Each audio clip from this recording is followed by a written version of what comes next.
అని చాలా ప్రయత్నం చేస్తాం. వీళ్ళు ఇంగ్లీష్ నేర్పండి, తెలుగు నేర్పండి, వాళ్ళకి ఏది రాకుండా చెయ్యండి, వీళ్ళు ఎందుకు పనికి రాకుండా చెయ్యండి. ఇక్కడ మాత్రం కూలి పని చేసుకొని పరిపెట్టడం చూడండి, వాళ్ళు ఎక్కడికి పోవడానికి లేకుండా చూడండి. ఎందుకు పనికిలేని వాళ్ళగా భారతీయులు చేయడానికి ప్రభుత్వం గుర్తిస్తూ ఉంటే ఆంధ్ర రాష్ట్రం కూడాను అందుకు అనుకూలంగానే వాళ్ళని ఎందుకు రాకుండా పనికిలేని వాళ్ళని తయారు చేయడానికి ఎంత వీలవుతుందో అంత ప్రయత్నం చేస్తూ ఉన్నటువంటి సందర్భం. జాగ్రత్తగా ఆలోచిస్తే తెలుగు వాళ్ళు సాహిత్యాన్ని చదువుకుని ఆనందిస్తారు, కథలు చదువుకొని ఆనందిస్తారు, నాటకాలు చదువుకుని ఆనందిస్తారు, పద్యాలు పాడితే మరి ఆనందిస్తారు. ఆనందించడం మాత్రమే వాళ్ళకి బాగా వ్యక్తమైంది, కానీ తెలుగు వాళ్ళకి ఆలోచించడం రావడం లేదు, తెలుగు వాళ్ళు ఆలోచించడం లేదు, తెలుగు వాళ్ళకి ఆలోచన లేదు, తెలుగు వాళ్ళకి తెలుగులో అభివృద్ధి చేసే సామర్థ్యం సంపూర్ణంగా లేదు. ఉంటే వీళ్ళ పుస్తకాలు ఏమైనా వేరే చోట కనిపిస్తాయి, వీళ్ళ పుస్తకాలు ఎక్కడిక్కడ నాశనం అయిపోతూ ఉంటాయి. ఒకడు ఉంటాడు 100 పుస్తకాలు పూర్తి చేస్తాడు, 120 మందికి పంచి పెడతాడు, తన పని అయిపోయింది అనుకుంటాడు, సేవ కార్యక్రమాన్ని వేదిక పిలిపిస్తారు, సన్మానం చేస్తారు, షాల్ కప్పుకుంటారు, ఒక చిన్న బొమ్మ తీసుకునేది, దాని గుండెల మీద పెట్టుకునేది, ఊరేగేది ఆనందం. ఆనందించడం వరకే మనకు సరిపోతుంది. ఆలోచించేది ఎప్పుడు? మీరు జాగ్రత్తగా ఆలోచించండి. తెలుగు వాళ్ళు ఆలోచన పనులుగా మారే కాలం వచ్చిందాక మనకి ప్రయోజనం లేదు, ప్రయోజనం లేదు, పనికిరాదు. ఆలోచించేవాడు కావాలి, ఆనందించేవాడు చాలామంది ఉంటారు. పసిపిల్లవాడు ఆనందించాలి. క్రమక్రమంగా పెరిగిన కొద్దీ తెలుగును ఆలోచనాత్మకమైన భాషగా మార్చడానికి కూడుకోవాల్సిన అవసరం ఉంటుంది. ఆ అవసరం మీరు ఏమైనా తీర్చిదిద్దగలరేమో చూడండి. మీరు తీర్చిదిద్దగలిగితే తెలుగులోనే కాదు, నేను రాకెట్ గురించి తెలుగు భాషలో చెప్పగలను అనే పరిస్థితి మీకు వస్తుంది. ఆర్టిఫిషియల్ ఇంటెలిజెన్స్ అనే దాన్ని కృత్రిమ మేధాన్ని అనే మీరు కృత్రిమ మేధ అంటే ఏమిటో తెలుగులో చెప్పగలిగే రోజు వస్తుంది. ప్రపంచానికి అవసరమైనటువంటి చాలా విశాలమైనటువంటి విషయాలని మనం తెలుగులో చెప్పగలం అన్న నమ్మకం ఎవరికి ఎంతవరకు లేదు. మనం ఎవరం కూడా తెలుగు అద్భుతాలు ఏమీ చెయ్యం. మనం చేయగలిగినంతవరకు అంటే పద్యాలు పాడుకుంటాం, ఆనందిస్తాం, పాటలు పాడుకుంటాం, ఆనందిస్తాం. ఆనందించడం వరకే మనకు తెలుసు, ఆలోచించడం మనకు తెలియదు. తెలుగు వాళ్ళని గొప్ప ఆలోచన పరులుగా చేయాలి అంటే ఏం చేస్తే చెల్లుతుందో, ఏం చేస్తే మేలు జరుగుతుందో మీరంతా ఆలోచించండి. కవితలు రాసి ఆనందిస్తున్నారు, బాగుంది. కథలు రాసి ఆనందిస్తున్నారు, బాగుంది. నవలలు రాస్తారు, బాగుంది. పద్యాలు పడతారు, బాగుంది. నాటకాలు ఆడతారు, బాగుంది. ఆనందించే కార్యక్రమాలు మీరు లక్ష్యం చేస్తారు, ఆలోచించే కార్యక్రమం మీరు ఒక్కటి చేయరు. 15 కోట్ల మంది ఉన్నారని మీరు అనుకుంటారు కదా. ఈ 15 కోట్ల మంది జనం ప్రపంచంలో వాళ్ళ అస్తిత్వానికి, వ్యక్తిత్వానికి ఒక రూపాన్ని కానీ, ఆలోచన కానీ, ఆకారాన్ని కానీ ఇవ్వగలము అని అనుకునే స్థితి ఏమన్నా ఉందే? భారత రామాయణాన్ని, ఇతిహాసాన్ని, పురాణాన్ని ప్రపంచంలో ఉండే అన్ని భాషల్లో దాన్ని వాళ్ళు చేస్తూ కూర్చున్నావు. 74 మంది మాట్లాడే భాష, 74 మంది మాట్లాడే భాషని ప్రపంచం అంతటికీ కూడా పోయేటటువంటి భాష చేయగలుగుతున్నాం, చేస్తున్నాం. చాలా కావాల్సిన సంపదలు గారికి తెలుగు లేదు, తెలుగు చేసేవాళ్ళు లేరు. తెలుగులో ఉన్న దేన్నైనా ప్రపంచ భాషలకు మారుస్తాము అనేటటువంటి మాట అనగలిగిన మగవాళ్ళు తక్కువ, వ్యక్తిత్వం ఉన్నవాళ్ళు తక్కువ, దీని గురించి ఆలోచించేవాళ్ళు తక్కువ. తెలుగుకి ఒక అనువాదాన్ని చేస్తామని తమిళులు చేసినట్టు, కన్నడిగలు చేసినట్టుగాను తమ భాషను ఇతర భాషలకు మారుస్తామని ఆ ప్రభుత్వాలకు ఒక అనువాద శాఖ ఉంది. ఆ అనువాద వ్యవహారం భారతదేశంలో ఆ రెండు భాషలు తప్ప ఉంటుంది. సరే, ఇంకా ఎవరి భాషలకి లేదు. మీరు ప్రభుత్వంలో ఉండేవాళ్ళు, ప్రభుత్వాన్ని నిర్ణయించేవాళ్ళు, ఇప్పటి పైకి తీసుకొచ్చేవాళ్ళు, మీరు ఆలోచించవలసింది చాలా ఉంది. ఆనందించడం కోసమే భాషలు వాడుకుంటూ నిలబడితే మనం చాలా అణగారిన వాళ్ళమైపోతాము. ఆలోచించగలిగే వాళ్ళమైతే మనం ఉన్నతమైనటువంటి దశలకు వస్తాము. ఉన్నతమైన దశలకు మనం రావాలి అంటే మన అస్తిత్వానికి చుట్టుపక్కల ఉండే భాషల్లోనే కాదు, భారతదేశంలో ఉండే భాషల్లోనే కాదు, ప్రపంచ భాషల్లో ఇక్కడి నుంచి వెళ్ళినటువంటి పుస్తకం ఏదైనా చాలా గొప్పదైనటువంటి తెలుగు వాళ్ళు కందుకూరి రాశాడు, గుర్జాడు రాశాడు, ఆచార్య రాశాడు, మరొక రాశాడు, మరొక అసలు వాడు చెప్పేవాడి పరిస్థితి ఏమన్నా ఉందే? ఎప్పటికైనా కల్పించగలమా? మనం ఏమైనా తేగలమా? ఆలోచించడం మాత్రమే కాకుండా ఆలోచించేదాన్ని ఆచరించి ఆనందించడం కాకుండా తెలుగు వాళ్ళే తెలియాలి. అది మీరు ఎట్లా చేస్తారో, ఏం చూస్తారో, ఎట్లా మన కళ్ళు ఒక్క తెలుగు రాష్ట్రంలోనే, ఒక్క ఆంధ్ర రాష్ట్రంలోనే ఉన్న వాళ్ళతో సగం మంది లేనటువంటి ఆంగ్లేయులు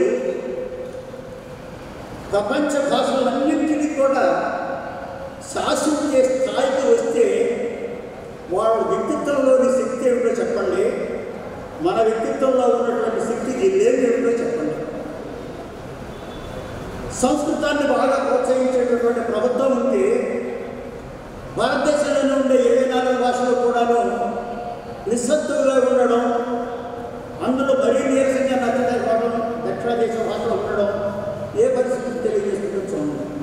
తెలుగు బాగా అభివృద్ధిలోకి రావాలి, మనం చాలా గొప్పవడం కావాలి, మన సాహిత్యం చాలా గొప్పది అని అనగలిగినటువంటి మీరు తెలుగు వాళ్ళు చేసినటువంటి సాహిత్యాన్ని పక్కదే రాష్ట్రాల్లో కానీ, పొరుగు రాష్ట్రాల్లో కానీ, ప్రపంచంలో కానీ ఎక్కడైనా ఈ తెలుగు వాళ్ళ అస్తిత్వానికి అర్థం ఉన్నటువంటి సాహిత్యం ఉందని చెప్పే స్థితి ఉంటే మీరు గొప్పవాడు. మనం చాలా మంది చాలా గొప్పవాడని అనుకుంటుంటాం. తెలుగును బాగా అభివృద్ధి చేయాలి అనుకుంటున్నాం. మనం వాడు ఎఫ్బీఏ దగ్గర కాక చైనీస్ భాషలో ఉండేవాడు చైనీస్ భాష తప్ప ఇంకోటి చదవడం, రష్యాలో వాడు రష్యా భాష తప్ప ఇంకోటి చదవడం, జపాన్ వాళ్ళు తప్ప మరొకటి చదవరు. మనం 3వ తరగతి నుంచి మళ్ళీ వాపస్తే 1వ తరగతి నుంచి ఇంగ్లీష్లోనే చదువుకుంటామని తెలుగు మానేస్తాం. మనం ఏ రకమైనటువంటి సామాజిక పరిస్థితుల్లో పరిణామం చెందుతున్నామో జాగ్రత్తగా చూడండి.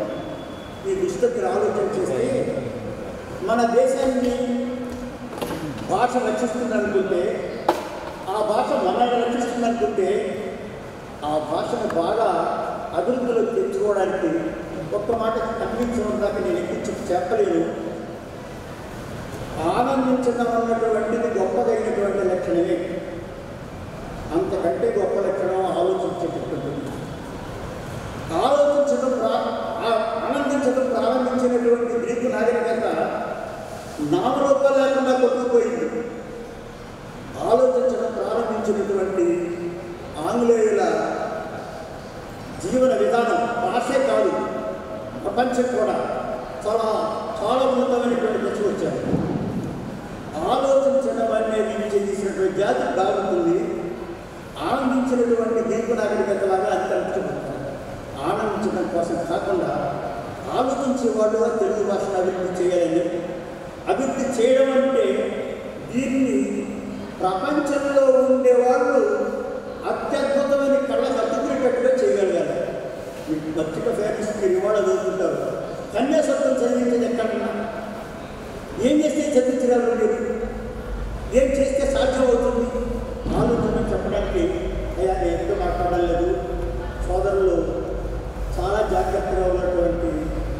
ఈ సభ అధ్యక్షుడు నిర్వహించేటటువంటి చంద్రశేఖర్ గారు చాలా చక్కగా సాహిత్యం, భాష, ఆలోచనలు జాగ్రత్తగా నిర్వహించే వ్యక్తి.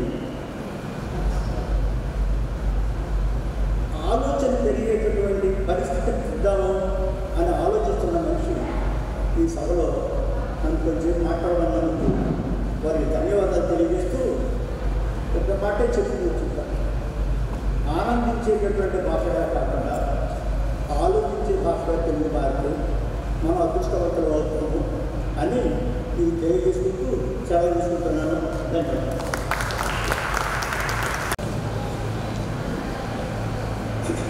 ఇప్పుడే నిన్ననే వచ్చాయి ఆంధ్రప్రదేశ్ రాష్ట్ర ప్రభుత్వ ఉత్తర్వులు.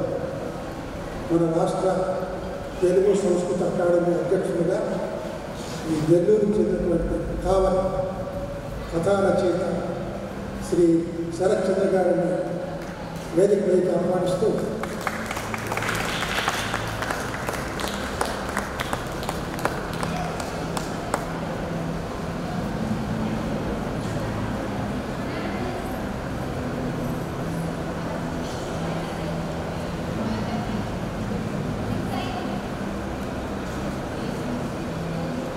ఇప్పుడు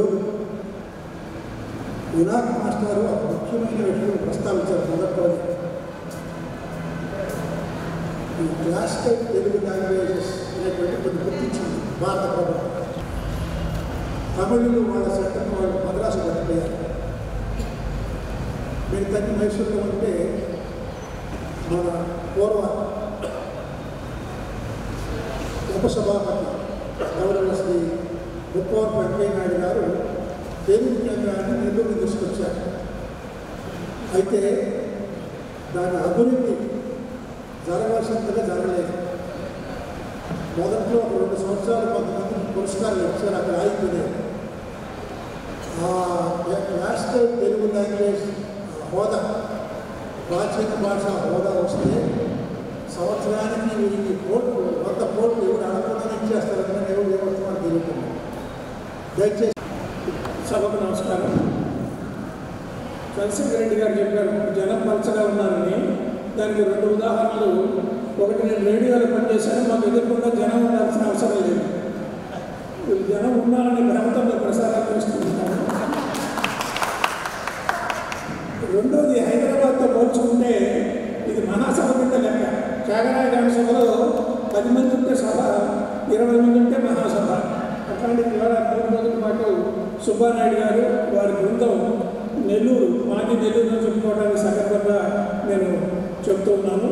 3 రోజుల పాటు వివిధ ప్రాంతాల నుంచి అందరూ రావడం, తమ కవితలు చదివించుకోవడం, వివిధ విభాగాలలో ఆయా సందర్భాలకు సంబంధించినటువంటి అంశాల మీద చర్చించడం, రాష్ట్రం నలుమూలల నుండి అత్యధిక మహానుభులైనటువంటి వాళ్ళందరినీ కూడా ఇక్కడికి నియమించినందుకు ఈ తిక్కన పుట్టినటువంటి ప్రాంతంలో మనందరం కూడా ఒకసారిగా భాషాభిమానంగా భాషకు జై. నేను చెప్పిన మాట నిజమైంది కదా. ఇప్పుడు మన నూతన తెలుగు సంస్కృతి శాఖ అధ్యక్షులు శ్రీ శరత్ చంద్ర గారు తమ సందేశవాసాన్ని ఆహ్వానిస్తున్నాను. తెలంగాణ, ఆంధ్రప్రదేశ్ రాష్ట్రాలు ఏర్పడిన తర్వాత తెలుగు అకాడమీ మనం చెప్తుంది, కానీ తెలంగాణ నుంచి రావాల్సినంత రావడానికి చాలా సమయం పట్టింది. ఇప్పటికి కూడా పూర్తిగా వచ్చేది తెలియదు నాకు. తెలుగు సంస్కృత అకాడమీని బలోపేతం చేసి పుస్తక పరుచులను అభివృద్ధి చేయవలసిందని వారిని అభ్యర్థిస్తూ వారి సందేశం ఆహ్వానిస్తూ ఉన్నాను.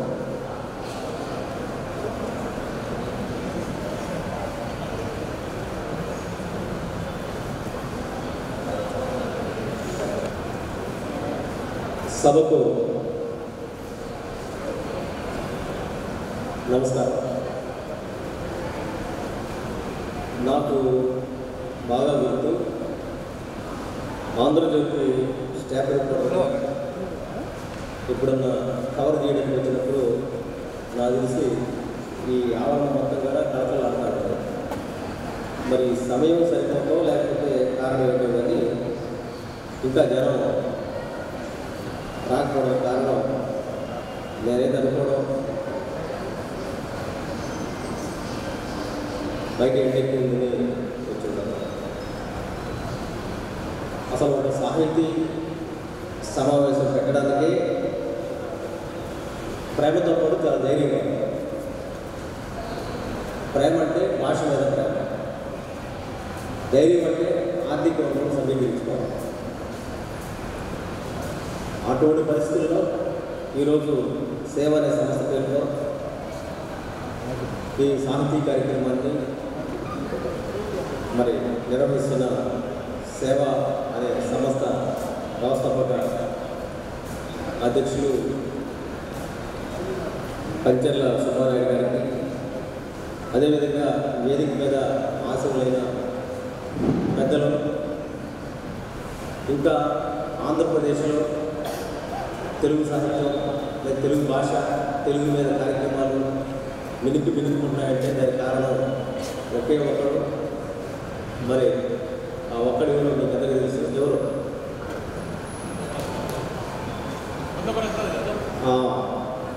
ఆ ఒకే ఒకరు మండల బుద్ధప్రసాద్ గారు. ఆయన ఎక్కడ కార్యక్రమం ఉందన్నా ఆయన భాషను బతికించుకోవడం కోసం వాడి తపన చూస్తే ఒక తల్లి గారి బిడ్డని కాపాడుకోవడం కోసం వాడి తపన, పైనుంచి గద్దలో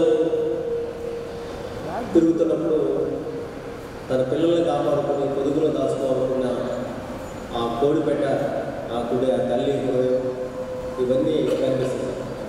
అదే సమయంలో పెద్దలు వినాయక్ గారు దాదాపు 80 years ఆయనకి క్రాస్ అయినా ఇప్పటికీ ప్రతి సభలో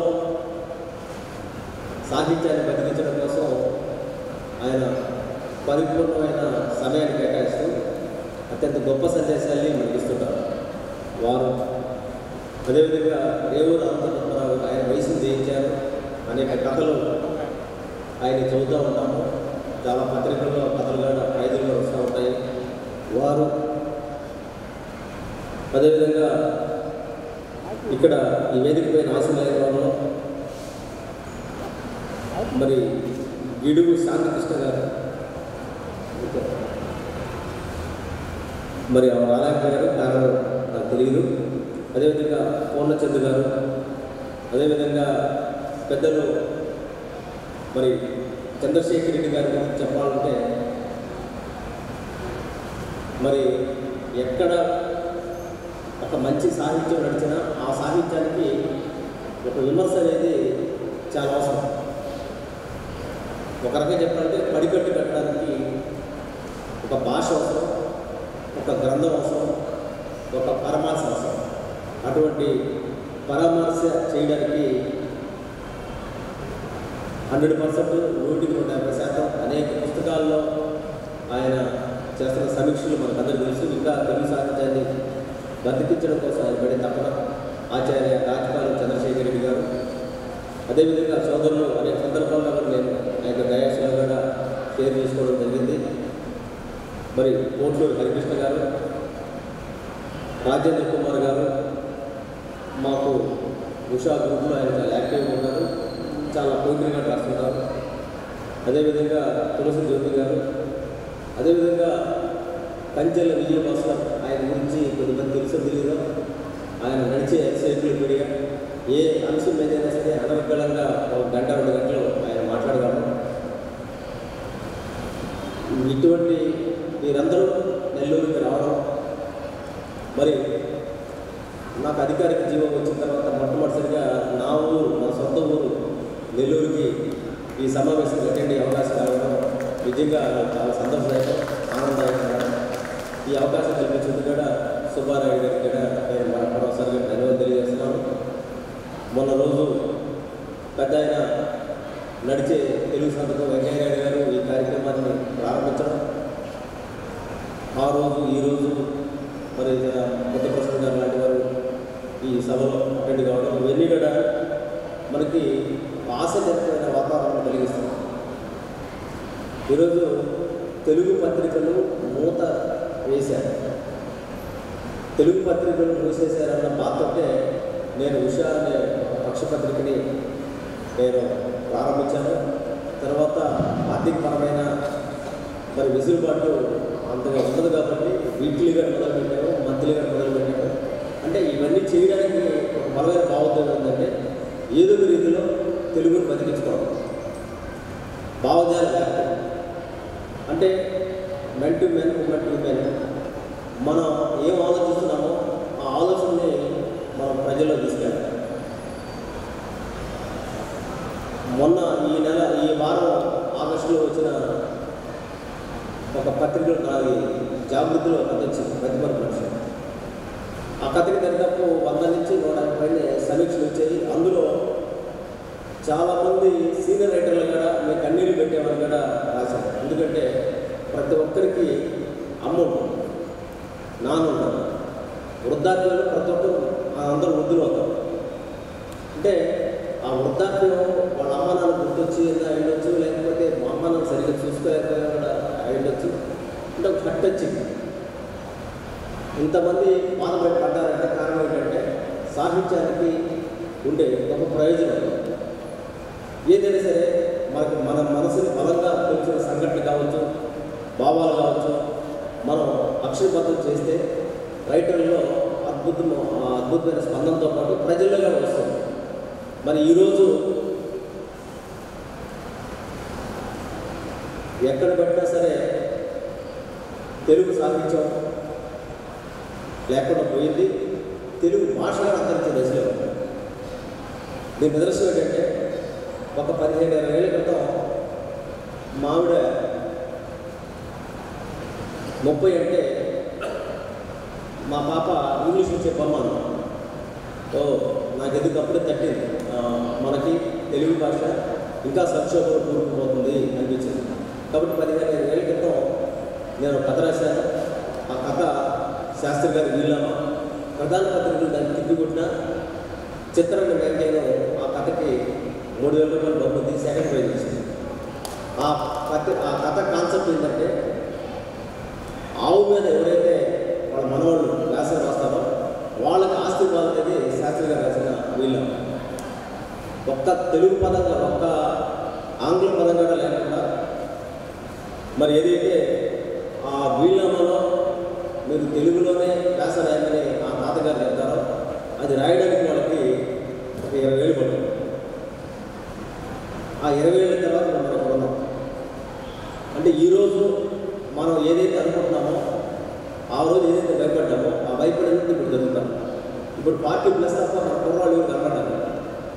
కారణం ఏంటంటే మా ఇంట్లో పుస్తకం తీసుకెళ్ళినా, మా ఇంట్లో 41 నెంబర్ మ్యాగజైన్ వచ్చినా లేకపోతే పేపర్ వచ్చినా ఆ పిల్లకాయలు చదవరు. ఎందుకంటే వాళ్ళకి తెలుగు రాదు కాబట్టి.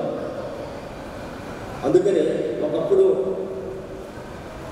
కొండెక్కి కూర్చున్న తెలుగు భాషని భూమార్గం పండించడం కోసం ఎవరైతే ఒక పెద్ద ఆయన కంకణ మధురయ్యాడో ఆయన గిడుగు రామమూర్తి పంతులు గారు, ఆయన స్మారకంగానే ఈ కార్యక్రమం ప్రారంభించేందుకు నేను ముందుగా నాయుడు గారికి నేను అభినందనలు కృతజ్ఞతలు తెలియజేస్తాను. ఇది చెప్పడం పాయింట్. ఎందుకంటే గిడుగు రామమూర్తి గారిని ప్రభుత్వాలే సరే గుర్తుపెట్టుకోలేకపోయిన పరిస్థితి, ఏదో అవార్డు ఇచ్చి వదిలేస్తాను. కానీ ఒక ఉద్యమం రావాల్సిన పరిస్థితి ఉందా నాకైతే అర్థమవుతుంది. ఎందుకంటే ఇంగ్లీష్ మీడియం చదవకపోతే మన పిల్లలు ఐఐటి, ఎన్ఐటీలు లేకపోతే ఇంజనీర్లు, కారేమో. కాబట్టి ఖచ్చితంగా ఇంగ్లీష్ మీడియం చదివించాలి అని చెప్పని మనమే బలవంతంగా బాల్యం నుంచి అదేదో కోడినాగా అదేదో కుటుంబ సినిమాలో చిరంజీవికి విషయం ఉండి పోస్తా ఉంటుంది తల్లి. పెద్ద అయిన తర్వాత వాళ్ళకి వాడు విషయం తట్టుకునే పరిస్థితి రావాలి. కానీ మనం ఇమ్యూనిటీ అనేది ఈరోజు తెలుగు భాష రాకపోవడం వల్ల ఏమైందంటే మన కల్చర్ దెబ్బతినే పరిస్థితి వచ్చింది. ఇక్కడ మనం తెలుగు మర్చిపోయి ఇంగ్లీష్ భాషలో ఉద్యోగం సంపాదించుకొని లేదా ఇంగ్లీషు మాధ్యమంలో ఉద్యోగం సంపాదించుకొని అమెరికా పోయిన తర్వాత అక్కడ పోయి మనం తానా నాట ఆట పేరుతో మన సభలు పెట్టుకొని 100% తెలుగు కాపాడుకోవడం కోసం ఈరోజు ఆంధ్రప్రదేశ్లో తెలుగు కాపాడుకునే వాతావరణం కంటే కూడా అమెరికాలో కనపడుతుంది, లేదా లండన్లో కనపడుతుంది, ఇతర దేశాల్లో కనపడుతుంది. అంటే ఇది ఒక సంధి దశ. దీనికి నేనైతే మన బుద్ధప్రసాద్ గారి విశాలాక్షి సదస్సులో ఏదైతే మాట్లాడారో దీన్ని మీడియాలో కూడా మాట్లాడడం జరిగింది అనేక సందర్భాల్లో. మాడితే వాళ్ళు కూడా మీ పిల్లల్ని ఏ మీడియాలో వేశారు, వెంకయ్య నాయుడు గారు చెప్పారు ఆయన పిల్లల్ని ఆయన మనవాళ్ళు ఏ మీడియాలో వేశారు అని చెప్పబడే క్రాస్ తప్ప ఇంకొకటి లేదు. అప్పుడు నేను కూడా చెప్పాను ఎస్ ఆ రోజు ఈరోజు ఆ విషయాలు మేము అనుభవిస్తున్నాము. ఇంగ్లీష్ మీడియం చదువుకున్న వాళ్ళలో మనకి 1-2% మాత్రమే ఎన్ఐటీలో ఐఐటీలు కొట్టగలరు వచ్చే సీట్లు. కానీ ఆ పేరుతో మొత్తం మనం మాతృభాషకి మనం చేస్తున్న అన్యాయం వల్ల మాతృభాష ఈరోజు సంక్షిప్త పరిస్థితిలో పడింది. అస్తిత్వ రోధంలో ఈరోజు మనం అల్లాడిపోతాం. అంటే కొద్ది కాలం తర్వాత ఒకప్పుడు ఆంధ్రప్రదేశ్లో తెలుగు మాట్లాడేవాళ్ళు అనే మాట్లాడుకున్న రోజులు వస్తాయని మనం భయపడతాం. అదేవిధంగా అమ్మ అంటే ఏంటి మమ్మీ అని అడిగే పరిస్థితిలో ఉన్నాం. అదేవిధంగా నలుగురు వ్యక్తులు కూర్చొని మాట్లాడేటప్పుడు వాళ్ళు ఇంగ్లీష్ మాట్లాడుతుంటే ఆ నలుగురు వ్యక్తులు మన తెలుగులో వాతావరణంలో మనం ఉన్నాం. అంటే తెలుగు భాష వచ్చి తెలుగు భాషలో మనం చదువుకొని కూడా తెలుగులో మాట్లాడితే ఎక్కడ నామోషి మా అబ్బాయికి తెలుగే రాదు అని చెప్పుకునే ఒక నామోషికరమైన పరిస్థితులు మనం పడ్డాం. నేను మొన్న సిఆర్ఎడి కళాశాలకు వెళ్తే అక్కడ వాళ్ళు అడిగారు మీకు శ్రీశ్రీ తెలుసు అంటే నో, తిలక్ తెలుసు అంటే నో, కృష్ణ తెలుసు అంటే నో, ఎవరు తెలుసు అంటే శ్రీశ్రీ తెలియదు, కృష్ణ తెలియదు, లేకపోతే కుటుంబ తెలియదు, కాస్త కొంత ఎండమూరు తెలుసుకుంటారు. అంటే ఇక్కడ నేను ఎందుకు చెప్తున్నానంటే ఎందుకు బాధాకరంటే మన భాష అంతరించిపోయిన తర్వాత మనం ఏంటి, మన అస్తిత్వం ఏంటి, మన ఉడికేంటి. కాబట్టి నాకు ఈరోజు ప్రభుత్వం మరి తెలుగు అకాడమీ ఇచ్చిన తర్వాత పుస్తకాలు తెలుగులో వేసుకోవడం, ఇంగ్లీష్ వేసుకోవడం అకాడమీ పుస్తకాలు అనుకున్నాం. కానీ నాకుండే మేజర్ రోల్ నేను ఏదైతే ఫీల్ అవుతున్నానో తెలుగు భాష ఖచ్చితంగా మనం కాపాడుకోవాలి.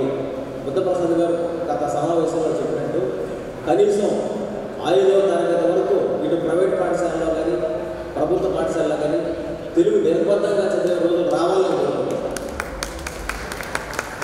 ఎందుకంటే తెలుగు నిర్బంధంగా ప్రభుత్వ పాఠశాలల్లో మనం తెలుగు మాత్రమే పెడితే మా పిల్లల పరిస్థితి ఏంటి, మా బిడ్డలు అన్యాయం అయిపోతున్నారు, బడుగు వర్గాలకు ఇంగ్లీష్ అక్కర్లేదా అని ప్రచారంగా చేస్తున్నారు.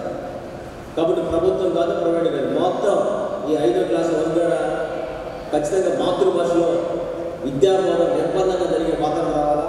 దానికి పెద్దలు బుద్ధప్రసాద్ గారు అడుగు పెడితే నేను ఆయనకి వెనక ఆంజనేయులను సహకరించడానికి సిద్ధంగా ఉన్నాను. ఎందుకంటే జరగబోతున్న విపత్తు తెలుస్తుంది. మా జనరేషన్ అంతమైపోతుంది, నెక్స్ట్ జనరేషన్ పరిస్థితి ఏంటి అంటే ఇటువంటి ఒక భయంకరమైన సంధికాలంలో మనం పడ్డాం. ఎప్పుడో మా పుస్తకాల్లో ఆ పద్యాలు చదువుకోవడం తప్ప ఇప్పుడు ఎవరికి కూడా ఆధునిక తెలుగు సాహిత్యం మీద భాష మీద పట్టు లేకుండా పోతుంది, అవగాహన లేకుండా పోతుంది. పవన్ కళ్యాణ్ గారు తరచూ మీటింగులో శిథిల సంధ్యాగా రుద్రాన్ని కప్పుతుంది, దారంతా పోతులు, ఇల్లేమో దూరం, చేతిలో దీపాలు, ధైర్యంగా కావచ్చన్నప్పుడు మీరు నేను అందరిలో చప్పట్లు కొట్టుకుంటున్నాను. ఇది మాట్లాడేది ఎవరు రాశారు? ఇది రాసింది దేవరకొండ పాల్గొన్నారు పిల్లలు. అంటే శిథిల సంధ్యాగా రుద్రాన్ని కప్పుతుంది, దారంతా పోతులు, ఇల్లేమో దూరం, చేతిలో ధైర్యం, దీపంలో ధైర్యం కావచ్చు. అంటే మనిషికి ఏమున్నా లేకపోయినా ధైర్యమైన కవచం ఉండాలి అని ఒక కవిగా ఆయన రాయబట్టే అది మన హృదయాన్ని ఇప్పుడు కూడా తడతా ఉంది.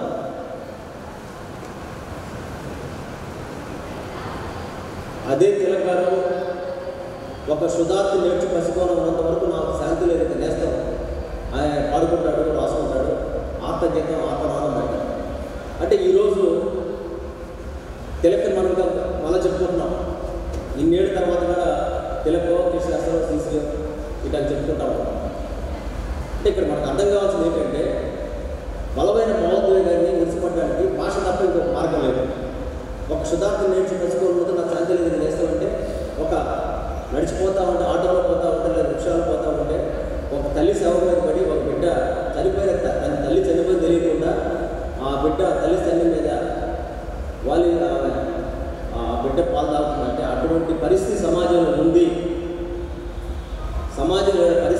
చెప్పేవాళ్ళు రచయితలు కవులు.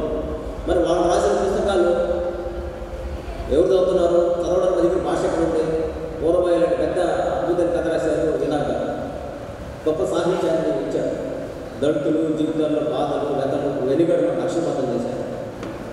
అంటే ఇవన్నీ చదవాలంటే 50 ఏళ్ళు 40 ఏళ్ళైనా ఇప్పుడు 18 ఏళ్ళు 19 ఏళ్ళు పీకాలు చదవలేదా? చదవలేరు, ఎందుకంటే వాళ్ళకి భాష రాదు కాబట్టి. నేను సాహిత్యం చదువుకుంటే ఆ చదువుకున్నంతగా 19 ఏళ్ళకి నేను చదువుకోను. కానీ ఇప్పుడున్న పూర్వం 30 ఏళ్ళు ఇచ్చిన ఎవరికి కూడా భాష మీద పట్టు లేదు. వాస్తవానికి భావజాల వ్యాప్తి ఎప్పుడు జరుగుతుందంటే మాతృభాషను ఎవరైతే చక్కగా అర్థం చేసుకోగలరో, మాతృభాషను ఎవరైతే రాయగలరో వాళ్ళు ఏ భాష అయినా కదా నేర్చుకోగలరు, రాయగలరు. మీకు మాతృభాష అయితే ఏ భాష రాదు. ప్రపంచంలో 80% దేశాల్లో వాళ్ళ భాష తప్ప ఇంకొక భాషలో విద్యాభ్యాసం జరగదు. మరి మన భాష వదిలేసి మన ఆంగ్ల మాధ్యమంలోనే విద్యాభ్యాసం కావాలని మనం కోరుకుంటాం. ఏమి మనం విషయాన్ని ఊరికొస్తున్నామా? మనం అస్తిత్వాన్ని వెనక్కి తీసుకెళ్తాం. ఏ మనిషికి అస్తిత్వం ఏంటి? ఇక్కడి నుంచి కర్ణాటకకి పోతే నువ్వు ఎవరంటే ఒకప్పుడు మద్రాసు అంటే ఇప్పుడు తెలుగు వాళ్ళు అంటారు. అంటే ఇక్కడ అర్థం ఏంటి? ఇక్కడ మన అస్తిత్వం. నువ్వెవరు నన్ను అడిగితే నేను మన రాయపాటు ఎవరు కొడుకుని అని నేను చెప్పుకుంటాను. అది వారసత్వం. తండ్రికి వచ్చిన సంక్రమించిన జన్మ సంస్కారాల వచ్చిన వారసత్వం. కానీ నాకైనా నీకైనా ఎవరికైనా సరే కులాలకి మతాలకి ప్రాంతాలకు అతీతంగా నువ్వు ఎవరంటే అడిగి చెప్పడానికి ఉన్న ప్రాంతం ఏంటి? రాష్ట్రం, ఆంధ్ర రాష్ట్రం, తెలుగు రాష్ట్రం, అంతేనా? అంటే నేను తెలుగు వాడిని అని చెప్పుకోవడానికి ప్రపంచంలో ఎక్కడికి పోయినా సరే మనకు ఉండేది తెలుగు భాష ద్వారా వచ్చి సంక్రమించిన వారసత్వపు హక్కే. అంటే మనం తెలుగు వాళ్ళం అనేది మన ఐడెంటిటీ. ఐడెంటిటీ అనేది మనకి అమెరికాలో పనిచేస్తుంది, రష్యాలో పనిచేస్తుంది, జపాన్లో పనిచేస్తుంది, ఎక్కడికి పనిచేస్తుంది. అక్కడ పోయిన తర్వాత ఇండియన్ చెప్పుకున్నాం. అక్కడున్న ప్రాంతాలు ఇండియా అయినా కానీ మాది ఫలాని రాష్ట్రం, స్టేటు. అమెరికాలో ఎట్టయితే రాష్ట్రాలు ఉన్నాయో అట్లాగే భారతదేశం రాష్ట్రాలు ఉన్నాయి. ఆ రాష్ట్రాలు తెలుగు రాష్ట్రాలు ఉన్నాయని చెప్పుకోగలుగుతాం. అంటే ఇక్కడ మనం గమనించాల్సింది ఏంటంటే గాంధీకం నుంచి భూమార్గాన్ని పట్టించిన తర్వాత గిడుగు రాముడు పొద్దులు గారు అంటారు, పేదల గుడిసెలే నాకు పాఠశాలలు. కాబట్టి అక్కడే నేను విద్య రావాలి, వాళ్ళకి అర్థం భాష రావాలని కూడా స్పష్టంగా మాట్లాడిన పరిస్థితి. అంతేకాదు ఇక్కడ మనం గమనించాల్సింది ఏంటంటే ఆ రోజు ప్రజలు మాట్లాడుకునే భాషకి ఒక లిపి ఉండాలని చెప్పి ఒక సవర జాతి కోసం ఆయన లిపి నేర్చుకొని దానికి లిపిని తయారు చేసి మన డిక్షనరీ తయారు చేసి పదకోశాన్ని తయారు చేసి వేరే భాషను మనం ప్రేమ చూపిస్తే మన భాష మీద మనం ఎందుకు ప్రేమ చూపించుకోవడం? గిడుగు రామూర్తి గారు ఇంకొక భాషని నేర్చుకున్నప్పుడు మనం ఎందుకు మన భాష నేర్చుకోవాలి? ఇంకా ఎందుకు ఇంత వయసు వచ్చినా కానీ మనం చెప్పుకుంటాం. కాబట్టి దీనికి మూలం ఎక్కడ ఉంది? సమస్య ఎక్కడ ఉంది? ఈ సమస్యను మనం అధ్యయనం చేసి ఈ సమస్యను పరిష్కారం చేయాలంటే ఖచ్చితంగా రాబోయే రోజుల్లో తెలుగు మీడియంలోనే పాఠశాలలు వచ్చే రోజు రావాలని మేము కోరుకుంటున్నాము. దానికోసం రాష్ట్ర ప్రభుత్వం మీద ఒత్తిడి తీసుకోవడానికి పదవి పరంగా నాకు ఏ డిజిగ్నేషన్ ఉన్నప్పటికీ కూడా నేను ఉద్యమకారులుగానే నేను ఆలోచిస్తాను.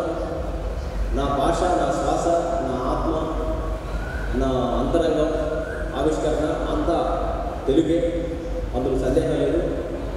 సంస్కృత భాషను కూడా డెవలప్ చేయడం కోసం నాకు అప్పచెప్పారు బాధ్యత. సరే, దాంట్లో ఏమున్నాయో, ఎందుకంటే ఈరోజు తెలుగులో మనం వాడుతున్న పదాలు అన్నం సాంస్క్రిట్ వర్డ్, భోజనం సాంస్క్రిట్.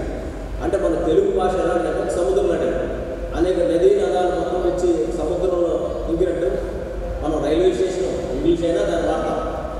చారు ఏ భాష తెలియదు దాన్ని వాడతాము. అదేవిధంగా సాంస్క్రిట్లోని పదాలు వాడతాము, ఇతర ప్రాంతాల పదాలు వాడతాము. అదే సమయంలో మనం నేర్చుకోవాల్సింది ఏంటంటే మన పక్కనుండే తమిళనాడు రాష్ట్రంలో కావచ్చు, కన్నడ రాష్ట్రంలో కావచ్చు, అక్కడ ఆ ప్రాంతంలో ఉండే భాషలో బోర్డు లేకపోతే అక్కడ ఉండే ప్రజలు తిరుగుబాటు చేస్తారు. మరి మనం తెలుగులో రాయకపోతే ఎక్కడన్నా నిలబడి మాట్లాడుతున్నామా? తెలుగులో ఒక బోర్డు కనపడకపోతే మనం నిరసన తెలియజేస్తున్నామా అంటే ఇక్కడ మనం గమనించాల్సింది ఏంటంటే మన భాష బోర్డులో కనపడాలి, పాఠశాలలో కనపడాలి, బయట కనపడాలి, లోపల కనపడాలి, తెలుగులో ఆలోచించాలి, తెలుగులో మదన జరగాలి. ఇంకా చెప్పాలంటే డాక్టర్ బాబాసాహెబ్ అంబేద్కర్ ఒకటే చెప్పాడు, పోస్ట్ గ్రాడ్యుయేషన్ వరకు మాతృభాషలోని విద్యాబోధన జరగాలనేది ఆయన చాలా స్పష్టంగా చెప్పిన మాట. అంటే పోస్ట్ గ్రాడ్యుయేషన్ వరకు కూడా ఏమి పీజీ సబ్జెక్టులో ఉండే సబ్జెక్టులు తెలుగులో ఆంథ్రోపాలజీ కావచ్చు, ఎకనామిక్స్ కావచ్చు, హిస్టరీ కావచ్చు, ఏమి రాసుకోలేమా తెలుగు భాష? లేకపోతే మెడికల్ సైన్స్లో ఉండే పదాలు తెలుగులో తర్జుమా చేసుకోలేమా? అంటే చేసుకోగలం. కాకపోతే ఎక్కడ నిర్లక్ష్యం ఉంది. ఆ నిర్లక్ష్యం బద్దలు కావాలి, ఆ నిశ్శబ్దం బద్దలు కావాలి. ఆ బద్దలు కావడం కోసం నేను కూడా గుణపోషిస్తూ ఏదో ఒకటి అవుతాను, చాలా ఏదో ఒకటి అవుతాను. ఆ దిశగా ముందుకెళ్తాను నేను తెలియజేస్తున్నాను. అదే సమయంలో ఈరోజు మనం దీని తర్వాత కూడా మనం ఉండే ప్రాంతంలో కూడా కనీసం లైబ్రరీని మనం పటిష్టం చేసుకోవాలి. మీరు ఇక్కడికి వెళ్ళిన తర్వాత కూడా ఉండే ప్రాంతాల లైబ్రరీ ఉందో లేదో చూసుకోవాలి. నేనైతే ఉదయం 10 గంటల లైబ్రరీకి వస్తే మళ్ళీ ఉదయం 7 గంటల లైబ్రరీకి వస్తే మళ్ళీ 11 గంటలకు పోయే పరిస్థితి ఉండేది. అప్పుడు లైబ్రరీ వేయడం, మళ్ళీ 4 గంటలకు వెళ్తే మళ్ళీ 7 దాకా లైబ్రరీ ఉండే పరిస్థితి ఉండేది. అంటే లైబ్రరీ అనేది ఒక సంస్కారం నేర్పిస్తుంది, సాహిత్యం అనేది ఒక సంస్కారం నేర్పిస్తుంది, మనిషి మీద ప్రేమ నేర్పిస్తుంది. కాబట్టి సాహిత్యం చదువుకోవడం ఏదో కథలో కవితలు రాసుకోవడం మాత్రమే కాదు.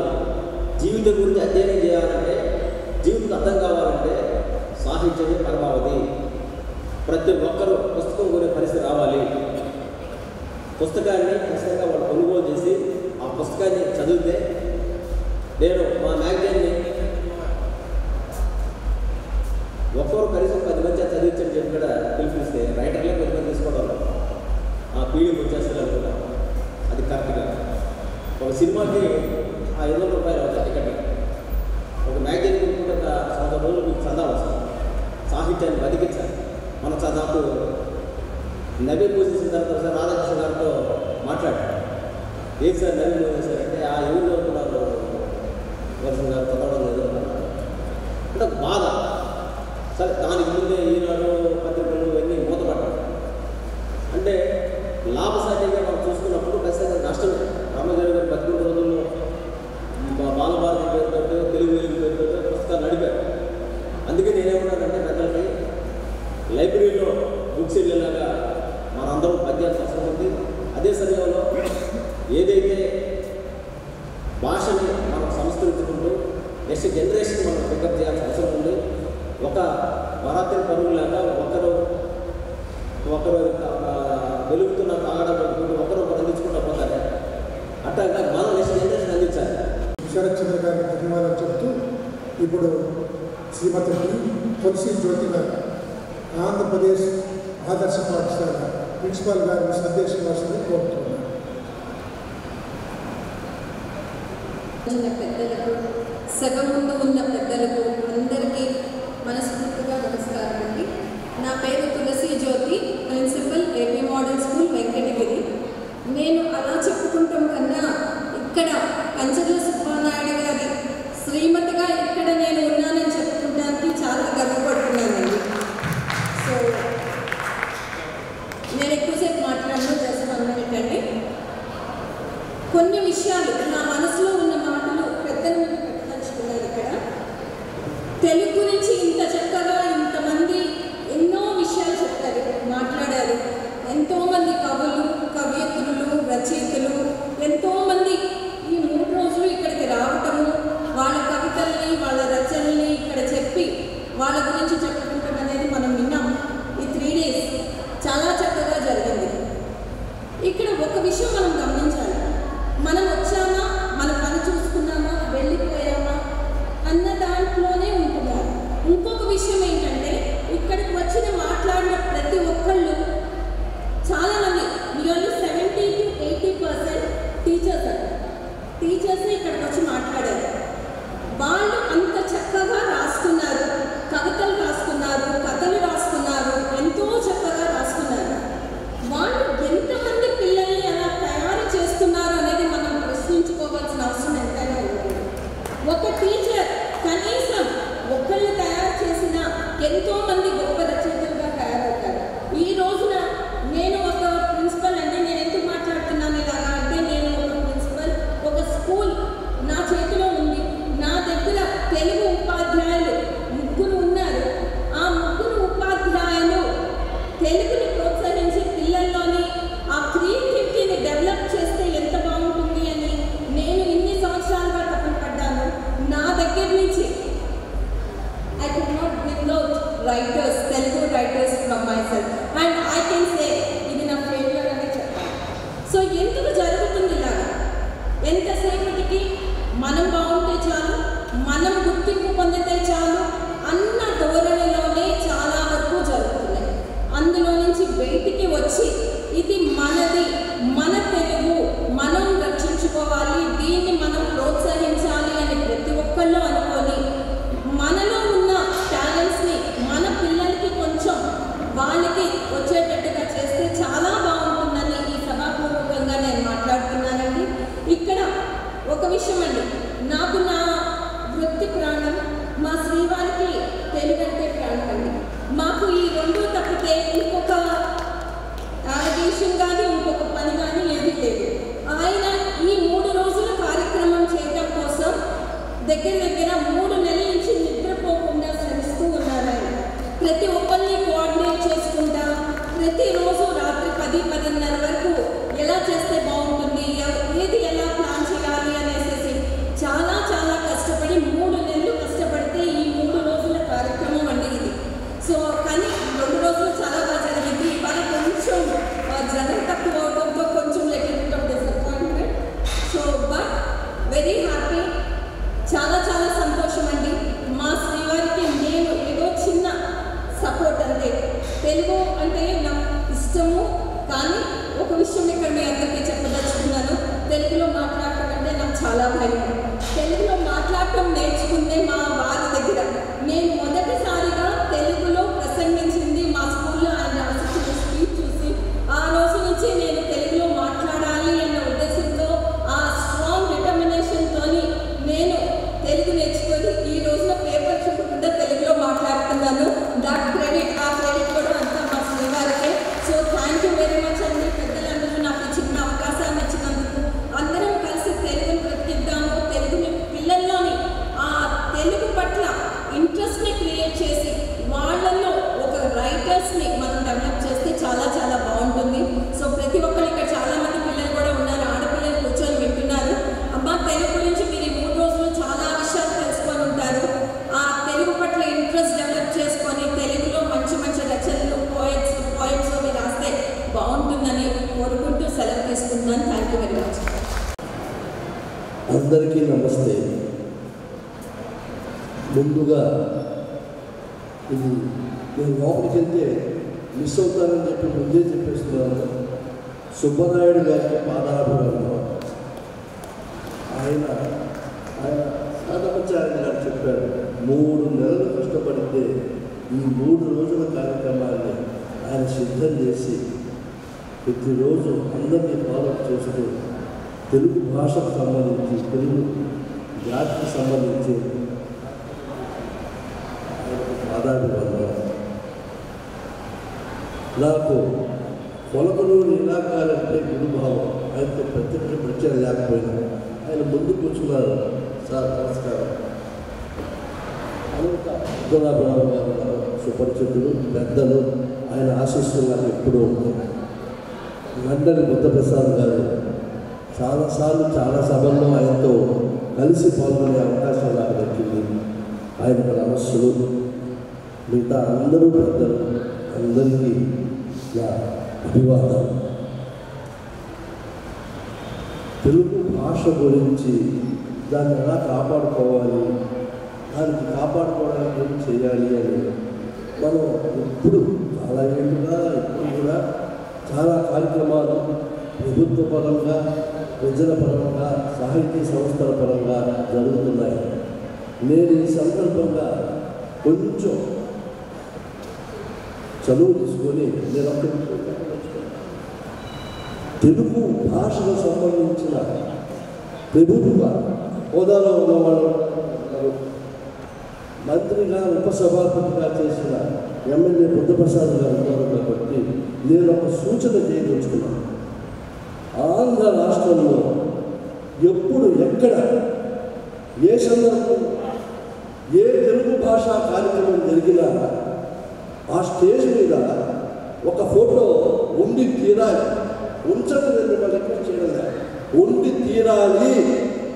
ఆ ఫోటో ఏంటో చెప్పమంటారా? పుట్టపర్తి సత్యసాయి బాబా. మీలో చాలామందికి తెలిసి ఉంటుంది, చిన్నపిల్లలకు తెలియకపోయి ఉంటుంది. ఆయన భగవంతుడయ్యాడు. ప్రపంచం మొత్తం ఆయన పాదాల దగ్గరికి వచ్చింది. ఇంగ్లీష్ వాళ్ళు, అమెరికా వాళ్ళు, జపాన్ వాళ్ళు, చైనా వాళ్ళు అందరూ పుట్టపర్తికి వచ్చారు. 50-60 ఏళ్ళు ఆయన పుట్టపర్తి నుంచి తన ఉపదేశం ఇచ్చాడు. ఆయన ఏ రోజు ఇంగ్లీష్లో మాట్లాడారు. ఇంగ్లీష్ మాట కాదు, ఆయన ఇంగ్లీష్ వచ్చి చైనా వాడు పోతే చైనా భాషలో మాట్లాడేవాడు. మనకి తెలిసింది. Is God, is the divine figure. దాని విషయంలో ఏదైనా ఉంటే పక్కకు పెట్టాడు. ఆయన తెలుగులో అది కూడా ఏంటి, రాయలసీమ ఆ యాసలో ఆయన తెలుగులో మాట్లాడుతుంటే పక్కన ఇంగ్లీష్లో ట్రాన్స్లేట్ చేసేవాడు. తెలుగులో ఆయన కన్నా ఎక్కువ సేవ చేసిన వాడు ఎవరు చెప్తున్నారు. అంత గొప్పగా తెలుగుని ఆయన మన జీవితాల్లో భాగం చేశారు. ఇప్పుడు నేను సినిమా రచయితగా సినిమా సాహిత్యం గురించి నాకు మాట్లాడే అవకాశం ఇచ్చాను. సినిమా రచయితగా నేను స్టేజ్ మీద నిలబడి మీ ముందు ఇలా మాట్లాడగలుగుతున్నానంటే నాకు తెలియ అవకాశం ఇచ్చిన ఆశీర్వదించిన వారు పెద్దలు రామోజీరావు గారు. ఆయన కూడా నేను తలుచుకోవాలి.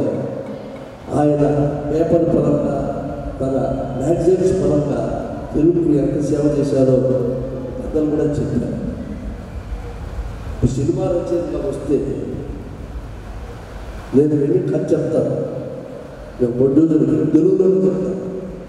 బాగుందండి, నచ్చింది, ఈ కథకు అమితాబ్ బచ్చన్ హీరోగా పెట్టాను సార్. సంతోషం సార్, మీరు వెళ్ళి అమితాబ్ బచ్చన్ కథ చెప్పండి. ఏ భాషలో చెప్పాలి? నేను తెలుగులో చెప్తే అంటే నాకు తెలుగులో. మీకు ఇంగ్లీష్ రాదా సార్ అంటాడు ప్రొడ్యూసర్. రజనీకాంత్ కథ చెప్తాడు సార్. ఆయన తమిళలోనే వింటాడు. నాకు తమిళ వచ్చు సార్. నెల్లూరు మన పక్కనే, మెడ్రాస్ పక్కనే అని ఇంకో భాషని ఆశగా చేసుకోవాలి.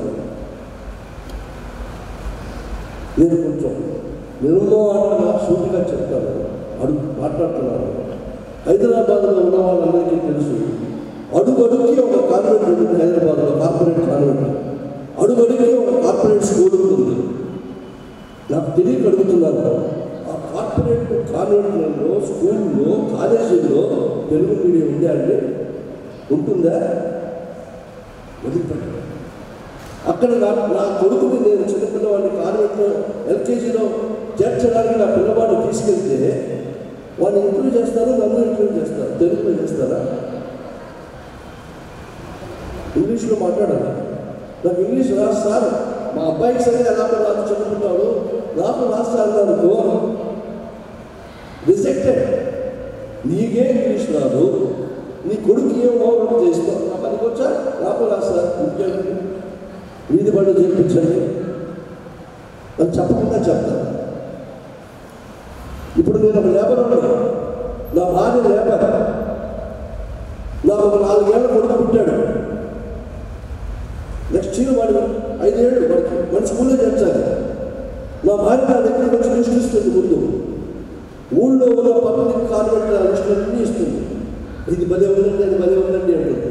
వస్తే మనం తెలుగు పాఠశాలలో చేర్పిద్దాం నేనంట. నన్ను వదిలేసి వెళ్ళిపోతున్నా మేడం.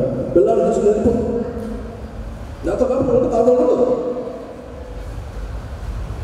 ఆ బాధలు నా పట్ల నా పిల్లలు ఎలా చదివించుకుంటాను చెప్పి నన్ను వదిలేసి వెళ్ళిపోతుంది.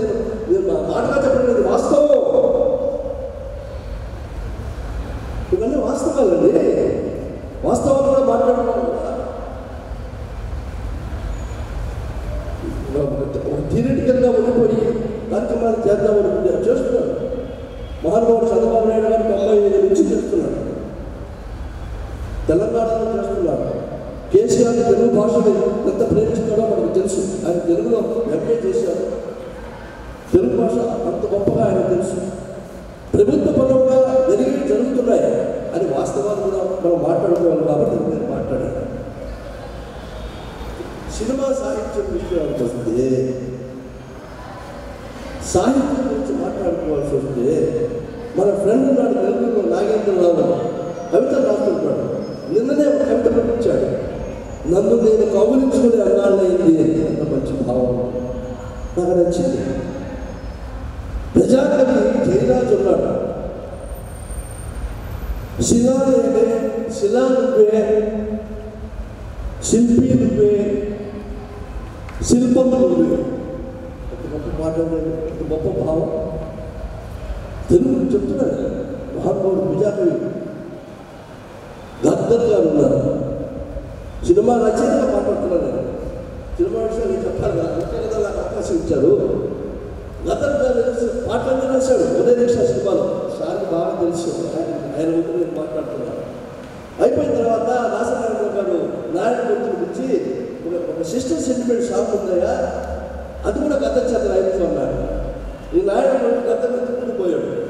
ఏడో మళ్ళీ వచ్చా మళ్ళీ పాటలేంటి అన్నాడు. ఇంకొక పాట ఉంది సార్, సిస్టర్ సెంటిమెంట్ రాయడా, సిస్టర్ సెంటిమెంట్ ఏ రాయడం పెట్టి ఇన్స్పెక్టర్గా ఉంటా నేను ఒప్పుకోవడానికి రాయబోతున్నా.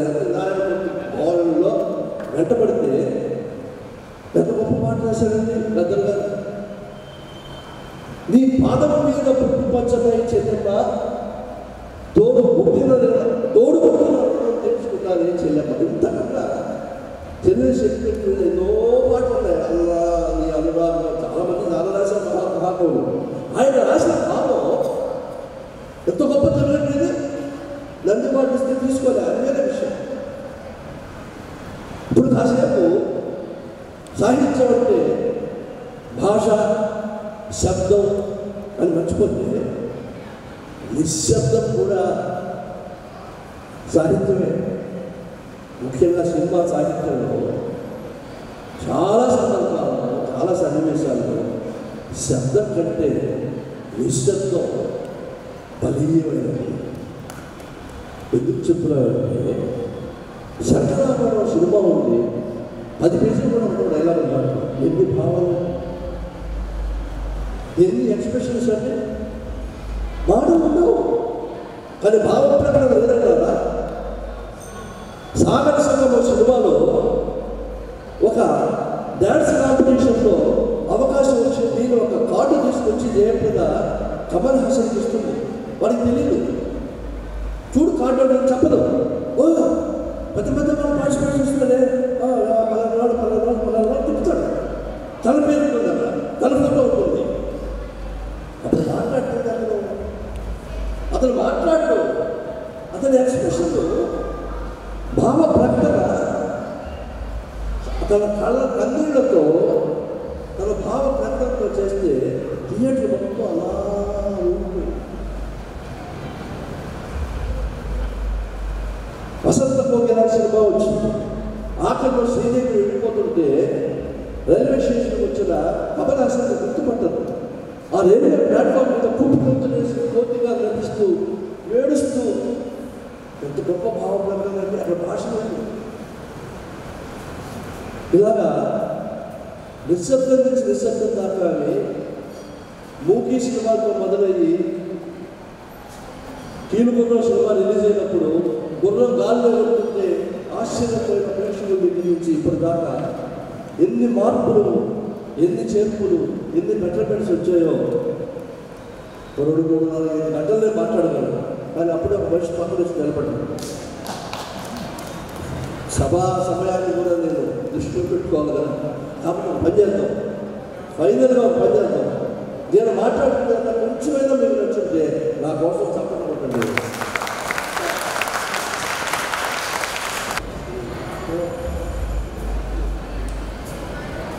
శ్రీ అచ్చర్ విజయ భాస్కర్ గారు. నమస్కారం.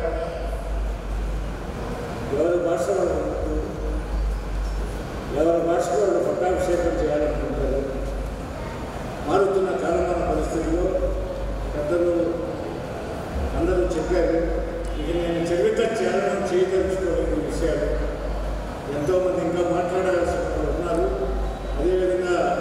వచ్చిన చాలామందికి అతిథులందరికీ సత్కారాలు ఉన్నాయి. కాబట్టి సుబ్బారాయుడు గారి కృషిని నేను అభినందిస్తున్నాను. వారి భార్య చెప్పింది 3 మాసాల పాటు అహోరాత్రులు ఎంత తపన పడ్డాడని. ఆ సపోర్ట్ పూర్తిగా ఉండబట్టి ఆయన సభ నిర్వహిస్తున్నాడనేది వచ్చి నిజం. నాది చాలా చిన్న పార్టీ అని చెప్తుంది. అంతా మొత్తం ఫైనాన్స్ అంతా ఆయన చేసేది జరుగుతుంది. అదేవిధంగా సుబ్బారాయుడు నాకు చిన్నప్పటి నుంచి కావాల్సిన వాడు, సోదరుడు. కాబట్టి సుబ్బారాయుడు నిరంతరం ఆ తెలుగు భాష తపంతోనే ఉన్నాడు. బాల్యం నుంచి అతనికి ఏదో పూర్వజన్మ ఇదే మరి ఈ భాష కోసం తగ్గిస్తుంటాడు. మరి ఈ భాష కోసం అతను ఇటీవల అందరికీ పాపులర్ అయ్యాడు. 4 సంవత్సరాలు 5 సంవత్సరాలుగా నాకు చిన్నప్పటి నుంచి తెలుసు కాబట్టి అతను జర్నలిస్ట్గా పనిచేశాడు. అందుకోసం తెలుగు భాష కోసం ఆయన ప్రింటింగ్ ప్రెస్ పెట్టి చేతులు కాల్చుకున్నాడు. తర్వాత మళ్ళా తిరుపతిలో కూడా అక్కడ చేతులు కాల్చుకున్నాడు, నెల్లూరులో చేతులు కాల్చుకున్నాడు. వాళ్ళ స్వగ్రామం సంఘం ఉచ్చిరెడ్డి పాలనకి సమీపంలో ఉంటుంది. ఆ ఊళ్ళో కూడా పెద్ద కార్మిక నాయుడు రఘునాథరెడ్డి గారు ఉండేది. అదేవిధంగా ఇంకా చాలా గొప్పవాళ్ళు సోషల్ వెల్ఫేర్ ప్రిన్సిపల్ సెక్రటరీగా చేసినటువంటి ఇదో అసయ్య గారు జన్మించినప్పుడు. కాబట్టి గొప్ప వాడు జన్మించిన సంఘం అంటే అక్కడ నదులు సంఘం వేరే పేరు కన్నా ఇంకోటి ఉంది. 3 నదులు కలయిక బొగ్గేరు వేరే పేరు బొగ్గేరు కన్నా. నా కూతురు పేరు కూడా పినాకి. సో అందువల్ల ఈ సుబ్బారాయుడి జీవితమే తెలుగు భాష అంకితం. కాబట్టి ఇద్దరితో నేను మీ అందరికీ ధన్యవాదాలు తెలియజేస్తూ సెలవు. హరికృష్ణ గారు మాట్లాడిన తర్వాత డాక్టర్ టి. కోటేశ్వర గారు కొన్ని తీర్మానాలు చేస్తారు. ఆ తీర్మానాలు మండలి బుద్ధప్రసాద్ గారు వినాలి, మీరు ఆమోదించాలి. తర్వాత సారు తన సబ్జెక్షన్ ఇస్తారు.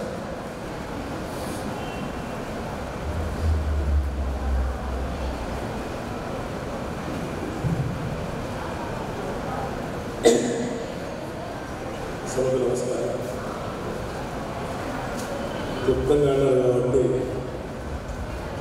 ఈ ప్రయాసం వేదిక సభాధ్యక్షులకి, సభకి, వేదిక మీద పెద్దలకి నమస్కారం. సేవ సుబ్బారాయుడు గారు మొట్టమొదటి ఈ సంస్థ ప్రారంభించే రోజుల్లో హైదరాబాద్ ప్రారంభ సన్నాహక చర్చలు ఎవరెవరైన రోజు నుంచి ప్రతి మీటింగ్లో నేను ఉంటూ వచ్చాను. 7 రోజులుగా కొన్ని కారణాలంతా లేట్ అయినప్పుడు కూడా ఆయన మీద ఉన్నటువంటి ప్రేమతో కాకపోతే తెలుగు భాష ఉత్సవం ఒక సభ కానీ ఒక ఉత్సవం కానీ మనం ఎప్పుడైనా జరుపుకున్నప్పుడు మన ముందు ఒకటే వస్తుంది. గతాన్ని స్మరించుకొని వర్తమానాన్ని అనుసరించుకుంటూ భవిష్యత్తుకు ఒక దిశ నిర్దేశించుకోవాలి. అలా నిర్దేశించుకోవాల్సి వచ్చినప్పుడు ఇక్కడ 3 తరాల వ్యక్తులు కనపడుతున్నారు. భాష గొప్పగా ఉన్న రోజులు, ఈ రోజున్న పరిస్థితులు, భవిష్యత్తు ఎలా ఉన్నదని ప్రశ్నించుకుంటున్నటువంటి కొంతమంది ఇక్కడ ఉన్నారు. ఇలాంటి సమయంలో నాకు తక్కువ సమయం ఉంది కాబట్టి నేను సూటిగానే మాట్లాడే ప్రయత్నం చేస్తాను. అందులో మన భాష ప్రమాదంలో ఉంది, భాష ప్రమాదంలో నాకు తెలిసి భాష కాదు ప్రమాదం అన్నది జాతి. ఎందుకంటే మనం తెలుగు మాట్లాడితే తెలుగువాడు అవుతున్నావు, కన్నడ మాట్లాడితే కన్నడవాడు అవుతున్నావు, ఆంగ్లం మాట్లాడితే ఆంగ్లేయుడు అవుతున్నావు. నీ కొడుకు మనవాడు తెలుగు మాట్లాడుతున్నవాడు వేరే భాష మాట్లాడినప్పుడు నువ్వు తెలుగు జాతి అవుతావా లేదని ఒక్కసారి ప్రశ్నించుకుంటే మనకే అర్థమవుతుంది, అవగతం అవుతుందని చెప్పి ఈ సభకు. ఎందుకంటే ఈ కాలక్రమేణ మార్పులు ఈ క్రమంలో మనకు వచ్చినటువంటి ఈ విద్యా వ్యవస్థలో మనం చెప్పుకుంటున్నాం. పాలనా భాషగా ఉండాలి, వ్యవహారిక భాషగా ఉండాలి, బోధనా భాషగా ఉండాలి. నేను అవన్నీ వదిలేస్తున్నాను. నాకు చూశాను కాబట్టి గవర్నమెంట్లో ఉన్న పెద్దలను చూశాను, ముఖ్యమంత్రి గారిని చూశాను, ఇతరత్ర పెద్దలను చూశాను. కనీసం బడి పడుకుల్లో కాకుండా పలుకు పడుగులోనైనా తెలుగు కాపాడుకోవాలని చెప్పి ఈ సభాముఖంగా నేను విజ్ఞప్తి చేస్తున్నానని చెప్పి సభ. ఎందుకంటే మన విద్యా వ్యవస్థ చూస్తే అది ఆంగ్లేయుల నుంచి వచ్చింది. నేను చిన్నప్పుడు చదువుకున్నప్పుడు కూడా చిట్టి చిలకమ్మ, అమ్మ కొట్టిందా, రోడ్డుకి వెళ్ళామని. తర్వాత ఇప్పుడు చదువుకుంటున్న రోడ్డు రైల్వే స్కూల్లో చూస్తే రైల్వే గోవే రైల్వే. అంటే మనం ఏమంటామంటే బాలవాకు బ్రహ్మవాకు అంటాం. బాలవాక్కు బ్రహ్మవాక్కు అని మనం చెప్తూ ఉంటాం. ఒక బడిలో చిన్న గ్రామంలో కొన్ని వందల మంది, జిల్లాకు 1000, రాష్ట్రం లక్షల మంది విద్యార్థులు ట్రైన్ వాడ రావద్దు అంటే బాలవాక్కు బ్రహ్మవాక్కు అని వాడేస్తారు.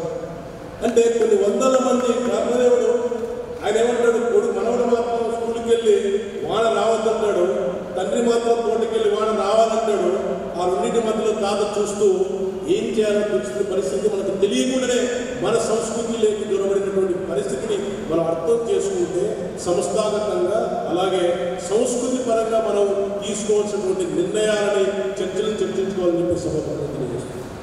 ఎందుకంటే వాళ్ళ అప్పట్లో ఇప్పటికీ కూడా కొన్ని ఆంగ్లేయ దేశాల్లో మదర్ ల్యాండ్ అని పిలుచుకో, ఫాదర్ ల్యాండ్ అని పిలుచుకుంటారు. కానీ మనం మాత్రమే తల్లితో పోల్చుకునే తప్ప గంగామాతగా కావచ్చు, చెట్టును తులసిమాతగా కావచ్చు, చదువును సరస్వతిగా కావచ్చు, డబ్బును లక్ష్మిగా కావచ్చు, ప్రతి దాన్ని తల్లితో పోల్చుకునే తత్వం మనకు వచ్చింది. అలాంటి పరిస్థితిని భవిష్యత్తులో మనకు మాతృభాష లేదన్న రోజు ఎలా ఉందో తెలియదు. లాస్ట్కి చందమామను కూడా మన మామ అంటాం, మా అమ్మకు తమ్ముడు కాదు, మీ తమ్ముడు కాదు. అంటే ప్రకృతిని ప్రేమించే సంస్కృతి ఎక్కడి నుంచి వచ్చిందంటే మన పరంపరలో వచ్చింది. ఆ పరంపరను కాపాడుకోవాలంటే మనకు మొదలవుతున్నటువంటి సాహిత్యం ఈరోజు లేదు. ఒకప్పుడు అమ్మ జోలపాట పాడేవాడు, కంచి కథలు చెప్పేవారు. ఈ కథలు కంచికే పోయాయి, అమ్మ పాటలు లేవు, యూట్యూబ్ పాటలు వచ్చాయి. చిన్నపిల్లలు కూడా యూట్యూబ్ చెప్పే పరిస్థితులు వచ్చినప్పుడు మనం ఎలా కాపాడుకోవాలని చెప్పి మనం అందరూ ఆలోచించాల్సిన పరిస్థితి. ఎందుకంటే నాకు బాగా గుర్తొస్తుంటుంది, మేము చదువుకున్నప్పుడు కానీ 5వ తరగతి బడికి వెళ్ళేవాళ్ళం, 5ఏళ్ళకి బడికి వెళ్ళేవాళ్ళం, 1 నుంచి 5 తరగతి చదువుకున్నాము, పాసులు చేసుకున్నాము. ఆ ప్రయత్నంలో భాగంగా మనం అంతా కూడా మాతృభాషలో చదువుకున్నాం, ఆటలాడుకున్నాం. ఇప్పుడున్న విద్యార్థికి కరెక్ట్ 3 సంవత్సరాలకి వాళ్ళు తీసుకెళ్ళి స్కూల్లోనూ హాస్టల్లో వేస్తారు. వాడికి అమ్మ నాన్నతో అనుబంధం కావచ్చు, భాషతో కావచ్చు, సాహిత్యంతో కావచ్చు, ఏది సంబంధం లేకుండా మార్కుల మీద ఆధారపడినటువంటి జీవితం నడుస్తుంది. నేను ఎక్కడో పెద్ద చెప్తున్న కథ ఉన్నాను. ఒక పెద్ద ఆయన వాళ్ళ కొడుకును వాడు తీసుకెళ్ళి స్కూల్లో వేసాడు. ఒక 30-40 సంవత్సరాల తర్వాత వాడికి పెళ్ళి అయిపోయిన తర్వాత వాళ్ళ తండ్రిని తీసుకొని పోయి ఒక అనాథాశ్రమం దగ్గర దింపేస్తున్నాడు. దింపి వెళ్ళిపోతుంటే వాళ్ళ నాన్న అడుగుతున్నాడు, నేను ఏమన్నా నేను డిస్టర్బ్ చేయను, నీ భార్యకి అడ్డం రానా, నీ పిల్లలకి ఏం రానా, ప్లీజ్ నేను ఇంట్లో పెట్టుకుని హాస్టల్లో ఉండలేనని అనుకుంటున్నాను. ఆయన అడుక్కుంటూ తిరిగి చూశాడు. చూస్తే ఒకప్పుడు ఆ కొడుకుని ఏదైతే హాస్టల్లో వేసి వచ్చాడో అదే బిల్డింగే ఈరోజు అనాథాశ్రమం అయింది. ఈయన పరిస్థితి అలా అయింది. అంటే ఒక తిరిగి చూసుకున్నప్పుడు ఆ గతాన్ని మనం నమ్మేసుకున్నట్టుంటే ఒకసారి మనకు అర్థమవుతుంది పరిస్థితులు ఏం జరుగుతున్నాయి. ఈరోజు మనం ఎంతోమంది చెప్పుకుంటున్న భాషకు నాయకత్వం వహించిన వాళ్ళు కావచ్చు, సాహిత్యానికి నాయకత్వం వహించిన వాళ్ళు కావచ్చు, రకరకాల మనం జరుగుతున్న పరిస్థితుల్లో నేను ఎవరికి కామెంట్ చేయదలుచుకోలేదు. కానీ భవిష్యత్తును మనం ఏ విధంగా నిర్మించుకోవాలి, కనీసం తెలుగువాడిగా నేను ఎప్పుడు బాధపడుతున్నా, నేను సత్యలోప కనీసంగా తెలుగు భాష కనుమరు కాకుండా ఉండే అంతే చాలు, అదే 10,000 చెప్పి దేవుడు కోరుకుంటూ ఉంటాను. అలాంటి పరిస్థితిలో మనం ఉన్నామని చెప్పి ప్రకంగా నేను చెప్పాను. ఎందుకంటే మనం చూస్తూ ఉంటాం టెక్నాలజీలో చాలామంది అనుకుంటారు 2G వచ్చింది, 3G వచ్చింది, ఈరోజు 5G ఉంది, మననే మోడీ గారు చెప్పారు 6G రాబోతుంది. కానీ టెక్నాలజీ మారుతుంది, ఆ సంస్కృతి మారదు. ఇట్లా మనం మీటింగ్కి వెళ్తే ఒక వితండవాది విద్యార్థి ఇంగ్లీష్ మీద వచ్చేసి ఇది నేర్చుకుంటే చూపించి ఈ దీపాలు ఎందుకు డైరెక్ట్ మాట్లాడచ్చు కదా. అప్పుడు ఒక మాట చెప్పాను, ఇన్ని దీపాలు ఉన్నాయా, నీ లైట్ ఉన్న ఒక లైట్ నుంచి నువ్వు లైట్ వెలిగించే గవర్నమెంట్ నేర్చుకున్నాను. అలాగే ఆ దీపం నుంచి 100 దీపాలు 1,00,000 దీపాలు ఒకటి వెలిగించుకోవచ్చు. అది సంస్కృతికి ఉన్నటువంటి గొప్పతనం అని చెప్పి సందర్భంగా చెప్తాను. ఎందుకు చెప్తున్నానంటే మనకి సాహిత్యమే తెలియదు. ఇందాక విషయాలు అన్నట్టు సాహిత్య పరిచయం అయితే ఎక్కడ పరిచయం ఏది, మనము పుట్టిన నుంచి చావరకు 2 days బిట్వీన్ లైఫ్, 2 తారీఖుల మధ్య ఈ జీవితం మొదలయ్యేదే సాహిత్యంతో. నువ్వు పుట్టిన తర్వాత నీకేమీ తెలిసి ఉండదు, స్పృహ ఉండదు, అవగాహన ఉండదు. అమ్మ జోలపాట పాడుతుంది, నిన్ను అర్థం చేసుకుంటుంది. నువ్వు ఏడిస్తే ఏడుపు ఆకలిగా, పాలక, లేదంటే కడుపు నొప్ప, ఇంకో నొప్ప తెలుసుకుంటే సంస్కృతి అమ్మకుంది. అవి గొప్ప సంస్కృతి. అలాంటి ఆ రోజు అమ్మపాటి జోలపాటి సాహిత్యం పరిచయం అయితే లాస్ట్ ముందు చచ్చిపోతావు, నీకేమీ తెలియదు, నీకేముండదు. నిన్ను మోసుకెళ్ళేది కూడా సాహిత్యం, ఒక పాట, శోకగీతం చెప్పి అలాంటి సాహిత్యం అనుకుంటుంది, అలాంటి భాష అనుకుంటుంది. మళ్ళీ మనం వేదికలు ఎక్కి కామెంట్లు చేస్తాం, పిల్లలు తీసుకుని కామెంట్లు చేసే పరిస్థితికి మనం వచ్చాము అంటే కనీసం గూగుల్లో పెడతాడు, ఆంగ్లేయుడైనా గూగుల్లో తెలుగును పెడుతున్నాడు, వాడు టూల్స్ ఇస్తున్నాడు. కనీసం కనీసం ఆ టూల్స్ అయినా వినియోగించుకుంటూ ఇకపైన యువతను ముందర పెట్టాలి అని నేను హృదయపూర్వకంగా. ఎందుకంటే నాకు తెలిసి కవులు కానీ కళాకారులు కానీ ఈ చిన్న చిన్న సినిమాలు ఎవరైనా కోర్టు సంపాదించిన దాఖలు సాహిత్యం. కానీ కోర్టులో హృదయాలను కదిలించాలన్నా, ఉద్యమాలు జరపాలన్నా, భారతదేశ స్వాతంత్రమైనా, తెలంగాణ యుద్ధమైనా, రేపు వారు రాయలసీమ నుంచి యుద్ధం వచ్చినా కూడా ఒక సాహిత్యం, ఒక పాట, కవులు కళాకారులు ఈ సభలో అంతటి చరిత్ర కలిగినటువంటి మన భాషని మనం కాపాడుకోవాల్సిన ఇద్దరే తెలియదు ఉంటుంది. దేశం కాపాడుకోవాలంటే గస్తీ కాస్తున్నటువంటి సైనికులు దండపట్టుకొని ఉంటారు. భాషను సంస్కృతిని కాపాడుకోవాలంటే మన గల్లీలో ఉన్నటువంటి పెన్ను పట్టుకున్నటువంటి కవి రచయితలు వారి మీద జవాబాదారులను తెలియజేసుకుంటూ, ఏదేమైనప్పటికీ మనమంతా కూడా ఈ టెక్నాలజీలో ఉండాలి. కానీ దాంట్లో భవిష్యత్తు ఎప్పుడప్పుడు అనుకుంటారు. టీవీ అంటే ఏంటి? దూరదర్శన్.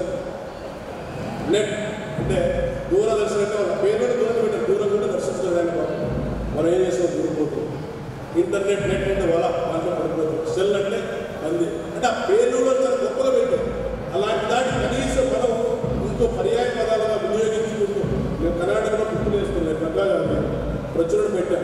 వాళ్ళు వెళ్తే అలా తర్వాత కాల్ చేస్తాం అనే దానికి కాలంటే మనకు అక్కడ కరే మన అమెరికా ఎంత గొప్ప అధికారి అయినా, గొప్ప ఆఫీసర్ అయినా రేపటి అవుతాడు.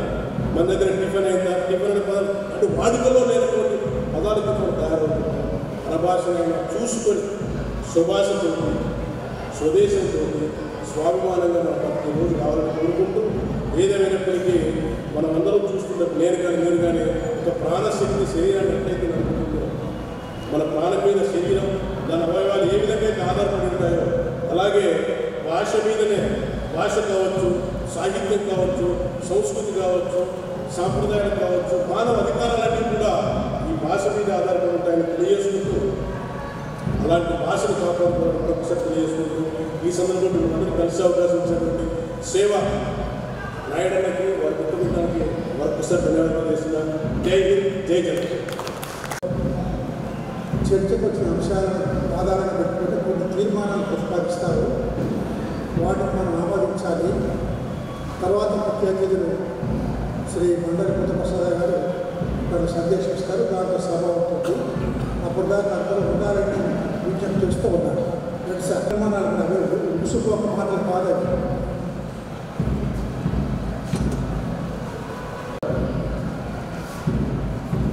మూడు రోజులుగా ఒక పండుగలాగా జరుగు రామమూర్తి పంతులు గారి జయంతి ఉత్సవాలని, తెలుగు భాషా దినోత్సవాల వైభవోపేతంగా ఇక్కడ విజయవంతంగా నిర్వహించడానికి కారకులైనటువంటి, సహకరించినటువంటి మీ అందరికీ నేను ప్రథమంగా నా నమస్కృతులు, అభినందనలు, అభివాదాలు తెలియజేస్తున్నాను. ఈ 3 రోజుల కాలంలో అనేక మంది ప్రముఖులు తెలుగు భాష పరిరక్షణకు సంబంధించి అనేక విషయాలను ప్రస్తావించారు. అనేక మంది కవులు తమ కవితాగానాల్లో కూడా అనేక విషయాలు ప్రస్తావించడం జరిగింది. వీటన్నింటినీ క్రోడీకరించి తీర్మానాల రూపంలో ఒక 11 తీర్మానాలని మీ ఆమోదం కోసం ఈ సభ ముందు నేను ప్రవేశపెడుతున్నాను. ఒక్కొక్క తీర్మానం వివరించి మీకు నేను ప్రకటిస్తాను. మీ ఆమోదాన్ని చప్పట్ల ద్వారా తెలియజేయవలసిందిగా కోరుతున్నాను. ఈ ఏడాది ప్రారంభంలో పాలనా వ్యవహారాలు, ప్రభుత్వ ఉత్తర్వులు అన్నీ కూడా తెలుగులోనే ఉండాలి అని ప్రభుత్వం ఒక జీవో విడుదల చేసింది. అటువంటి జీవో విడుదల చేసినందుకు ముందుగా మనం మన సంతోషాన్ని తీర్మానం ద్వారా ప్రకటిస్తాం. సంతోషం. అయితే ఈ 8 నెలల కాలంలో కొన్ని మాత్రమే తెలుగులో ఉన్నాయి. అన్నింటినీ అనువదించాలని, తీర్మానాన్ని యథాతథంగా అమలు చేయాలని చెప్పి కోరుతూ ఈ సభ ఏకగ్రీవంగా ప్రభుత్వాన్ని కోరుతూ ఒక తీర్మానాన్ని ఆమోదిస్తారు. ప్రాథమిక విద్య తెలుగులోను, పై తరగతులలో అన్ని స్థాయిల్లో తెలుగును ఒక పాఠ్యాంశంగా కొనసాగించాలని డిగ్రీలో 3 ఏళ్ళు తెలుగును ఉంచాలని ఈ సభ ఏకగ్రీవంగా ప్రభుత్వాన్ని ముఖ్యంగా విద్యాశాఖ వారిని కోరుతూ తీర్మానాన్ని ఆమోదించారు. 3. అధికార భాషా సంఘానికి మండలి వెంకటకృష్ణారావు గారి పేరు పెట్టడాన్ని ముఖ్యమంత్రి స్వయంగా ఆయన శతజయంతి సభలో ఆ విషయాన్ని ప్రకటించడం, వెంటనే మంత్రిమండలిలో ఈ విషయాన్ని ప్రవేశపెట్టి ఆమోదించడం అనేటువంటి చర్యలు వేగంగా చేపట్టినటువంటి ఈ ప్రభుత్వానికి తీసుకున్న నిర్ణయానికి మనందరం కూడా స్వాగతిస్తూ మన అభినందనలు తెలియజేస్తూ ఈ తీర్మానాన్ని ఉంటాము. అయితే భాషా సాహిత్యాలకు సంబంధించిన అన్ని సంస్థలను కూడా పునర్నిర్మించి తగిన విధులు నిధులు అందించాలని కోరుతూ ఈ సభ ఏకగ్రీవంగా తీర్మానించారు. 4వ అంశం ఏంటంటే చాలా ముఖ్యమైనది. గత ప్రభుత్వ కాలంలో నిర్బంధ ఆంగ్ల విద్యని ప్రవేశపెడుతూ చేసినటువంటి చట్టాన్ని రాష్ట్ర హైకోర్టు కొట్టివేసింది. అయితే దాని మీద అప్పటి రాష్ట్ర ప్రభుత్వం సుప్రీంకోర్టుకు అప్పీల్కి వెళ్ళింది. అది ఇంకా సుప్రీంకోర్టు దగ్గర ఇంకా ఏ నిర్ణయం తీసుకోకుండా పెండింగ్లో ఉంది. ఇప్పటి కూటమి ప్రభుత్వం వెంటనే స్పందించి సుప్రీంకోర్టు ఆ ప్రభుత్వం వెళ్ళింది. ఈ ప్రభుత్వం దాన్ని ఉపసంహరించుకోవాలని చెప్పిన కోరుతూ ఈ సభ ఏకగ్రీవంగా ప్రభుత్వానికి విజ్ఞప్తి చేస్తారు. ప్రజలు తమ పిల్లలకు చాలినంత తెలుగు నేర్పించాలని ప్రభుత్వాన్ని కోరేలాగా, తమ అభిలాష ప్రభుత్వానికి చేరేలాగా తగు రీతిలో స్పందించవలసిందిగా ప్రజలని కోరుతూ ఈ మహాసభ కేవలం ప్రభుత్వాలకు విజ్ఞప్తులతో సరిపెట్టకుండా ప్రజలను కూడా మనం భాష పట్ల అనురాగాన్ని పెంపొందిస్తూ తమ అనురాగాన్ని ప్రభుత్వానికి చేరేలాగా స్పందించవలసిందిగా కోరుతూ ప్రజలను కోరుతూ కూడా మనం ఒక తీర్మానాన్ని ఆమోదించడం ప్రవేశపెట్టారు. తెలుగు సంస్కృతిని పరిరక్షించే దిశలో తగిన శాస్త్రీయమైన కృషి చేసేందుకు వీలుగా తెలుగు సంస్కృతి విశ్వవిద్యాలయం ఒకటి ఏర్పాటు చేయాలని కోరుతూ ఏకగ్రీవంగా తీర్మానించబడింది. ఒక సంస్కృతికి సంబంధించినటువంటి ఒక విశ్వవిద్యాలయం ఉన్నప్పుడే సంస్కృతిపరమైనటువంటి అంశాలు శాస్త్రీయమైనటువంటి అధ్యయనం జరిగేందుకు వీలవుతుంది అనేది ఇక్కడ ముఖ్యమైన విషయం. 7. గ్రంథాలయాల ద్వారా పుస్తకాల కొనుగోలు విషయంలో ఈనాటి కూటమి ప్రభుత్వం ఒక విధాన నిర్ణయాన్ని ప్రకటించి గత అనేక సంవత్సరాలుగా ఆపివేసిన పుస్తకాల కొనుగోలును తక్షణం చేపట్టాలని, అలాగే రచయితల స్వీయ ప్రచురణలను ఇవాళ ఇక్కడ 100 మంది పుస్తకాలు పంచుకున్నారు రచయితలు. అందరూ పెన్షన్ డబ్బులు ఖర్చు పెట్టి వేసుకున్నటువంటి పుస్తకాలు ఉచితంగా అలా పంచుకుంటున్నాం అంతే. పంచుకున్న పుస్తకాలు ఎంతమంది తెరిచి చూస్తారో కూడా తెలియదు. కాబట్టి స్వీయ ప్రచురణలకు కొనుగోలు విషయంలో ప్రాధాన్యత ఇవ్వవలసిందిగా కూడా ప్రభుత్వాన్ని కోరుతూ ఒక విధాన నిర్ణయం తీసుకోవాల్సిందిగా కోరుతూ ఈ సభ ఏకగ్రీవంగా తీర్మానిస్తుంది. చాలా ముఖ్యమైనది స్థానికంగా ఉన్నటువంటి సమస్య. ఏనాడు తిక్కన గారి విగ్రహాన్ని తయారు చేసి అడ్డుపెట్టారు, కానీ దాన్ని సరైన రీతిలో ప్రతిష్ఠించలేదు. ఈ మహాసభ దాని విషయంలో స్పందించి నెల్లూరులో తిక్కన విగ్రహం ప్రతిష్టాపనకు స్థానిక అధికారులు తగిన చర్యలు తీసుకోవాలని ఈ అధికారులను కోరుతూ ఈ మహాసభ ఏకగ్రీవంగా తీర్మానించింది. వివిధ విశ్వవిద్యాలయాలలో వరుసగా మూతపడుతున్న తెలుగు శాఖలను పునరుద్ధరించి ఒక్కొక్క యూనివర్సిటీలో తెలుగు శాఖలు మూతపడిపోతున్నాయి. మచిలీపట్నం కృష్ణా యూనివర్సిటీలో తెలుగు శాఖ లేదు. ఇలా చాలా యూనివర్సిటీల్లో మూతపడిపోయే పరిస్థితి ఏర్పడింది. తెలుగు పరిశోధనలను ప్రోత్సహించవలసిందిగా ఆ తెలుగు శాఖలను పునరుద్ధరించి పటిష్టపరిచి తెలుగు పరిశోధనలను ప్రోత్సహించవలసిందిగా ప్రభుత్వాన్ని కోరుతూ ఈ మహాసభ ఏకగ్రీవంగా తీర్మానిస్తుంది. మొట్టమొదట భాషా సాంస్కృతిక శాఖ ఏర్పాటుకు కారకులు, ఈ డిపార్ట్మెంట్ ఏర్పడడానికి కారకులు మండలి వెంకటకృష్ణ సుబ్బారావు గారు. ఆయన శత జయంతి సందర్భంగా తెలుగు భాషకు ఒక ప్రత్యేక మంత్రిత్వ శాఖను ఏర్పాటు చేయవలసిందిగా, తద్వారా భాషా పరిరక్షణపరమైనటువంటి అంశాలు, సాహిత్యాభివృద్ధిపరమైనటువంటి బాధ్యతల్ని ఈ భాషా శాఖకు అప్పగించవలసిందిగా కోరుతూ ఈ మహాసభ ఏకగ్రీవంగా ఒక తీర్మానాన్ని ఆమోదించింది.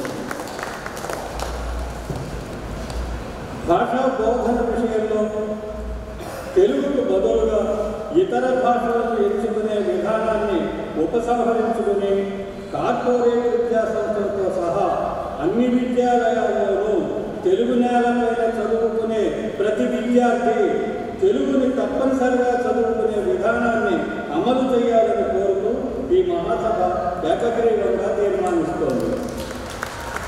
అంతేకాదు పటిష్టమైన భాషా బోధకులను కూడా ఏర్పాటు చేయవలసిందిగా ఈ మహాసభ ఏకగ్రీవంగా తీర్మానిస్తుంది. ఇది కాదు కేవలం అంశాన్ని మీరు సూచిస్తే సందర్భం ఈ తీర్మానాలను సుబ్బనాయుడు గారికి నేను అందజేస్తున్నాను. వారు దీన్ని ప్రభుత్వానికి సంస్థ పక్షాన అందజేయవలసిందిగా కోరుతున్నాను. నమస్కారం.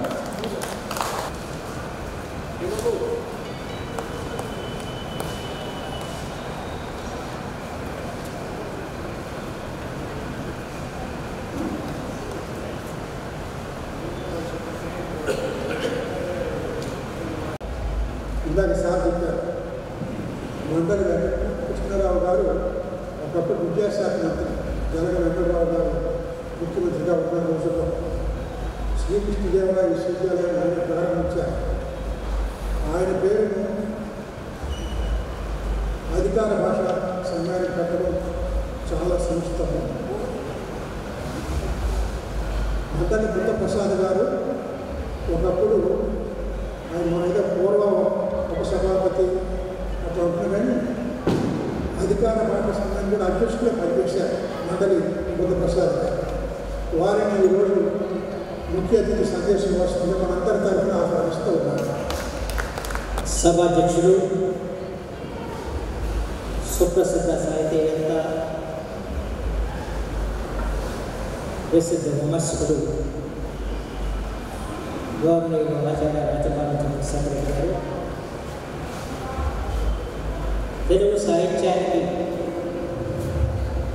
జాతీయ స్థాయిలో ఒక పద్మశ్రీ పురస్కారం ద్వారా, జ్ఞానపీఠ స్ఫూర్తి పురస్కారం ద్వారా గుర్తించిన మహాకవి, మహారచయిత, తెలుగు సాహిత్యంలో అన్ని ప్రక్రియను కూడా సృష్టించిన వారు ఎవరైనా ఉంటే వారు ఆచార్య కపులు. వారు కూడా శ్రీ వెంకటేశ్వర సూచనకి ఉపప్రభావం చేశారు. అలాగే ఈరోజు డాక్టర్ రేవూరు అనంతపద్మనాభ గారు వారు ఈ ప్రసార భారతికి ఢిల్లీ స్థాయిలో అధికారిగా పనిచేశారు. ఆకాశవాణి ప్రసారానికి కొత్త దశ నిర్దేశించిన వారి నిధులు వారు. నాకు తెలిసినంత వరకు వేగవంతంగా రచన చేసేవారంటే అంటే ఒక పేట కనుకుంటున్నారు. ఇవాళ ఏదైనా ఫోన్ చేసి పలానా అంశం మీద వ్యాసం కావాలి ఏంటంటే తెల్లారి మన నిధులు వచ్చే వ్యాసం ఉంటుంది. అంత వేగవంతంగా దాదాపు 60-70 సంవత్సరాల నుంచి రచనా వ్యాసాన్ని చేస్తూ ప్రతి సంవత్సరం కూడా ఒక పుస్తకాన్ని వెలువరిస్తూ అపూర్వమైన సాహితీ సేవ చేస్తున్న మహోన్నత వ్యక్తి రేవూరు అనంతపద్మనాభ. అలాగే ఈ రోజున ఆంధ్రప్రదేశ్ ప్రభుత్వం తెలుగు సంస్కృత అకాడమీకి అధ్యక్షులుగా నియామకం చేసిన వారు నెల్లూరు వారు సుప్రసిద్ధ కథారచన శ్రీ శరత్చంద్ర, అసలు పేరు వేసుకున్నారు. గతంలో వారు ఎస్సీ కార్పొరేషన్కి అధ్యక్షులుగా పనిచేస్తారు. అంతేకాదు ఉషా అనే పత్రిక నడుపుతూ తెలుగు భాషా సాహిత్యానికి మళ్ళా ఒక దశా నిర్దేశం చేయాలని పక్కన పట్టిన వ్యక్తి. ఎందుకంటే పత్రికలన్నీ కూడా మూతపడుతున్న తరంలో మన పత్రిక ప్రారంభించకపోతే సాధించారు. అలాగే డాక్టర్ జేవి కోల్చన్ కృష్ణాజల సంఘం ప్రపంచ తెలుగు సంఘానికి కార్యదర్శిగా పనిచేస్తూ అనేక ప్రపంచ తెలుగు రచయితల మహాసభలకు నిర్వహణ బాధ్యతని వహించి నిరంతరం పనిచేస్తున్న సాహిత్య కృషి వర్గులు డాక్టర్ జేవి కోల్చన్. అలాగే తెలుగు రక్షణ వేదిక స్థాపించి ఆయన ఉపన్యాసం ద్వారా మనకు ఉన్నాయంట వ్యతిరేకపూరితంగా చాలా చక్కటి ప్రసంగం ఒక ఆవేదనపూరితంగా వాళ్ళు వినిపించారు శ్రీ కొట్టూరు వెంకటేశ్వర గారికి. అలాగే సుప్రసిద్ధ సినీ రచయిత చాలా విషయాలు చెప్పారు. ప్రత్యేకించి కొట్టమర్తి సాయిబాబా కూడా గుర్తు చేశారు. ఎందుకంటే వాళ్ళు చెప్పినట్టు ఆయనకి ఏ భాష వచ్చి నాకే తెలియదు, కానీ ఆయన ప్రసంగాలు మాత్రం కేవలం తెలుగు భాష మాత్రం ఉండేది. వారు పరామర్శించినప్పుడు నేను ఆంధ్రప్రదేశ్ వ్యాసంలో బయటపడ్డాను. తెలుగు మీద వర్తించాను. తెలుగు భాషకి ఆయన ద్వారా గుర్తింపు తెచ్చిన పరిస్థితి కూడా ఉంది. దాన్ని ఈరోజు గుర్తు చేసినందుకు పెద్దలు రాజేంద్ర కుమార్ గారికి ధన్యవాదాలు. అలాగే శ్రీ తులసి జ్యోతి గారి ప్రిన్సిపల్గా పనిచేస్తున్నారు. చాలా అద్భుతమైన ప్రసంగం చేయటం జరిగింది. అలాగే పెద్దలు పూర్తులు పంచాయతీ విజయభాస్కర్ గారు. ఇకపోతే ఈరోజు ఈ కార్యక్రమానికి పూర్తిగా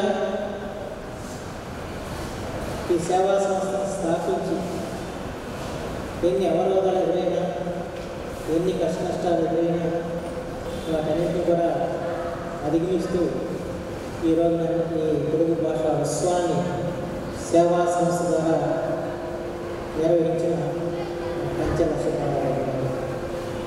అలాగే వారి సహచరులందరూ కూడా నేను స్వాగతం చెప్తూ వారికి చేస్తూ ఈరోజు కార్యక్రమం చేసిన ప్రముఖులకు, పాత్రికేయులకు, సోదరులకు, అలాగే విద్యార్థులకు, అలాగే రాష్ట్రం నలుమూల నుంచి వచ్చిన తెలుగు సాహితీవేత్తలకి, కవులకి, రచయితలకు అందరూ కూడా నా హృదయపూర్వక నమస్కారం. వ్యావహారిక భాషోత్సవ పితామహుడు గిడుగు రామమూర్తి గారి జయంతిని ఆంధ్రప్రదేశ్ ప్రభుత్వం తెలుగు భాషా దినోత్సవంగా నిర్వహిస్తున్న ఆ తెలుగు భాషా దినోత్సవాన్ని పురస్కరించుకుని ఇవాళ 3 రోజుల పాటు ఈ నెల్లూరులో ఈ తెలుగు భాషోత్సవాన్ని నిర్వహించడం. ఈ రోజున కవిత కోసం నేను పుట్టాను, క్రాంతి కోసం కళను పట్టానని చెప్పిన ఆరుద్రులు గారి సహజీవి సందర్భంలో వారిని కూడా మనం గుర్తు చేసుకునే విధంగా ఈ కార్యక్రమం రూపొందించిన సేవా సంస్థ హృదయపూర్వకంగా ధన్యవాదాలు తెలియజేస్తున్నాను. గత ప్రభుత్వాన్ని తెలుగుదేశం ప్రభుత్వం అధికారంలో నేను ఉత్సవంగా ఉన్నప్పుడు ఈ నెల్లూరులో తెలుగు భాషా బ్రహ్మోత్సవాన్ని నిర్వహించాలని చెప్పి తలపడటం జరిగింది. అయితే దానికి సుప్రసిద్ధ సినీ గాయకుడు ఈ నెల్లూరు అయిన ఎస్పి బాలస్వామి గారిని ఆహ్వానిస్తే బాగుంటుంది, ముఖ్య దిగారు అని చెప్పి వారికి ఫోన్ చేశారు. అన్ని ఏర్పాట్లు చేస్తాం. అయితే ఏదైనా ఆయన ఫోన్ చేస్తే ఆయన మాట చెప్పాను, చాలా సంతోషం మొదలు జరుగుతుంది, తప్పనిసరిగా వస్తాను. అయితే నాది కోరిక, నెల్లూరులో తిక్కన విగ్రహం పెట్టాలి. ఈ సందర్భంలో తిక్కన విగ్రహం పెట్టి దాన్ని ఆవిష్కరించి బ్రహ్మోత్సవం చేద్దాం. వెంటనే ఎలాగని చెప్పేసి ఆగమేఘాల మీద తిక్కన విగ్రహం తయారు చేయించి నెల్లూరు పంపడం జరిగింది. కానీ ఆనాటి నుంచి ఈనాటి వరకు కూడా ఆ విగ్రహం ప్రతిష్టాపన జరగలేదు, బ్రహ్మోత్సవం జరగలేదు. ఆ కొరతని మన సుబ్రహ్మణ్యనాయుడు గారు ఈ ఉత్సవాల ద్వారా తీర్చేది అయితే భావిస్తున్నాను. ఎందుకంటే తెలుగు సాహిత్యంలో కానీ, తెలుగు చరిత్రలో కానీ, తెలుగు సంస్కృతి కానీ నెల్లూరు చేసే సేవ అన్య సేవ. అదృష్టశాత్తు ఈ నెల్లూరు రాష్ట్రంతో నాన్నగారు విద్యామంత్రి ఉండడంలో ఈ నెల్లూరు టైం అనుబంధంతో చిన్నప్పటి నుంచి కూడా ఇక్కడ పెద్దతో ఖర్చు ఆంధ్ర రాష్ట్ర ముఖ్యమంత్రిగా, అలాగే కేంద్ర మంత్రిగా, అలాగే గవర్నర్గా పనిచేసినప్పటికీ కూడా వాటికంటే కూడా నాకు గొప్పది ఏదంటే ఆంధ్రప్రదేశ్ సాహిత్య అకాడమీ చెప్పిన ఆ సాహిత్య అకాడమీ అధ్యక్షుడిగా మాత్రం కొనసాగిన మహోన్నత వ్యక్తి డాక్టర్ గౌరవ్ గారు. ఇవాళ మాతోటి రాజకీయ నాయకుడికి ఆదర్శప్రాయుడు. మనం రాజకీయాల్లో ఉంటూ భాషని సాహిత్యాన్ని ముందుకు తీసుకెళ్ళాలని చెప్పి ఆలోచన చేసేవారు గొప్ప వ్యక్తులు. ఆ మరొకడే మనందరూ కూడా స్ఫూర్తిదాయకం. అలాగే తెలుగు సాహిత్యాన్ని కానీ మనకు గుర్తించే వ్యక్తి గుంటూరు స్టేషన్స్ అక్కడికి తెలుగు చరిత్ర అంటే గుర్తుకొచ్చే వ్యక్తి నేలకొండ వెంకటరమణయ్య గారు. వార్తలు చాలా భక్తులు నాకు కొంచెం విజయనగర సామ్రాజ్యం మీద శ్రీకృష్ణ గారి మీద మక్కువ కలిగిందంటే దాని కారకులు ఏర్పడుతున్నారు. వారింటికి వెళ్ళి వాళ్ళ దగ్గర కూర్చొని చాలా విషయాలు తెలుసుకుంటూ ఉండేవారు. ఆ తర్వాత మహోన్నత విద్యావేత్త మామిడిపూడి వెంకటరమణయ్య, అలాగే ప్రఖ్యాత పురావస్తు శాస్త్రజ్ఞ రావుపూడి సుబ్రహ్మణ్యం గారు, అలాగే పెద్దలు పూజలు మరుగురు కోదండరావు గారు. ఈ మహానుభావులందరితో కూడా నాకు ఆ రోజుల్లో పరిచయం ఉంది. దాదాపు చాలామంది మనలో కూడా తీసుకెళ్ళి ఇక్కడ కార్యక్రమంలో పాల్పంచడం అంటే ఎందుకంటే మహోన్నతులు ఏ రంగం తీసుకున్నా ఆ రంగంలో ఆ రంగాన్ని ప్రభావితం చేసిన వారు, ఆ రంగానికి ఒక నూతనత్వాన్ని చేకూర్చిన వారు నెల్లూరు వారు కావడం మీ అదృష్టం, మా గౌరవాలు.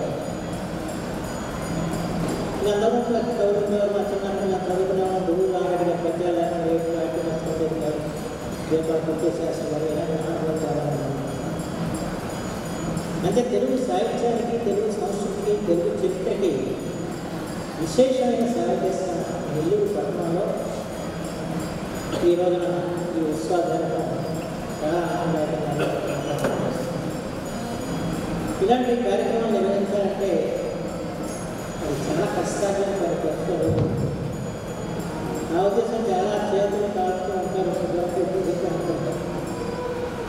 కానీ కరోనా ఒక రకంగా ఏంటంటే ఇబ్బంది పెట్టినా, మరో రకం ఏంటంటే అందరినీ సన్నిహితం చేసింది. దేని ద్వారా అంతర్జాలంగా ఆ సమయంలో సేవా సంస్థ తరఫున అంతర్జాతీయ కార్యక్రమాలను ప్రారంభించడం ప్రతి కార్యక్రమం దాదాపు నేనే ప్రారంభిస్తుంది.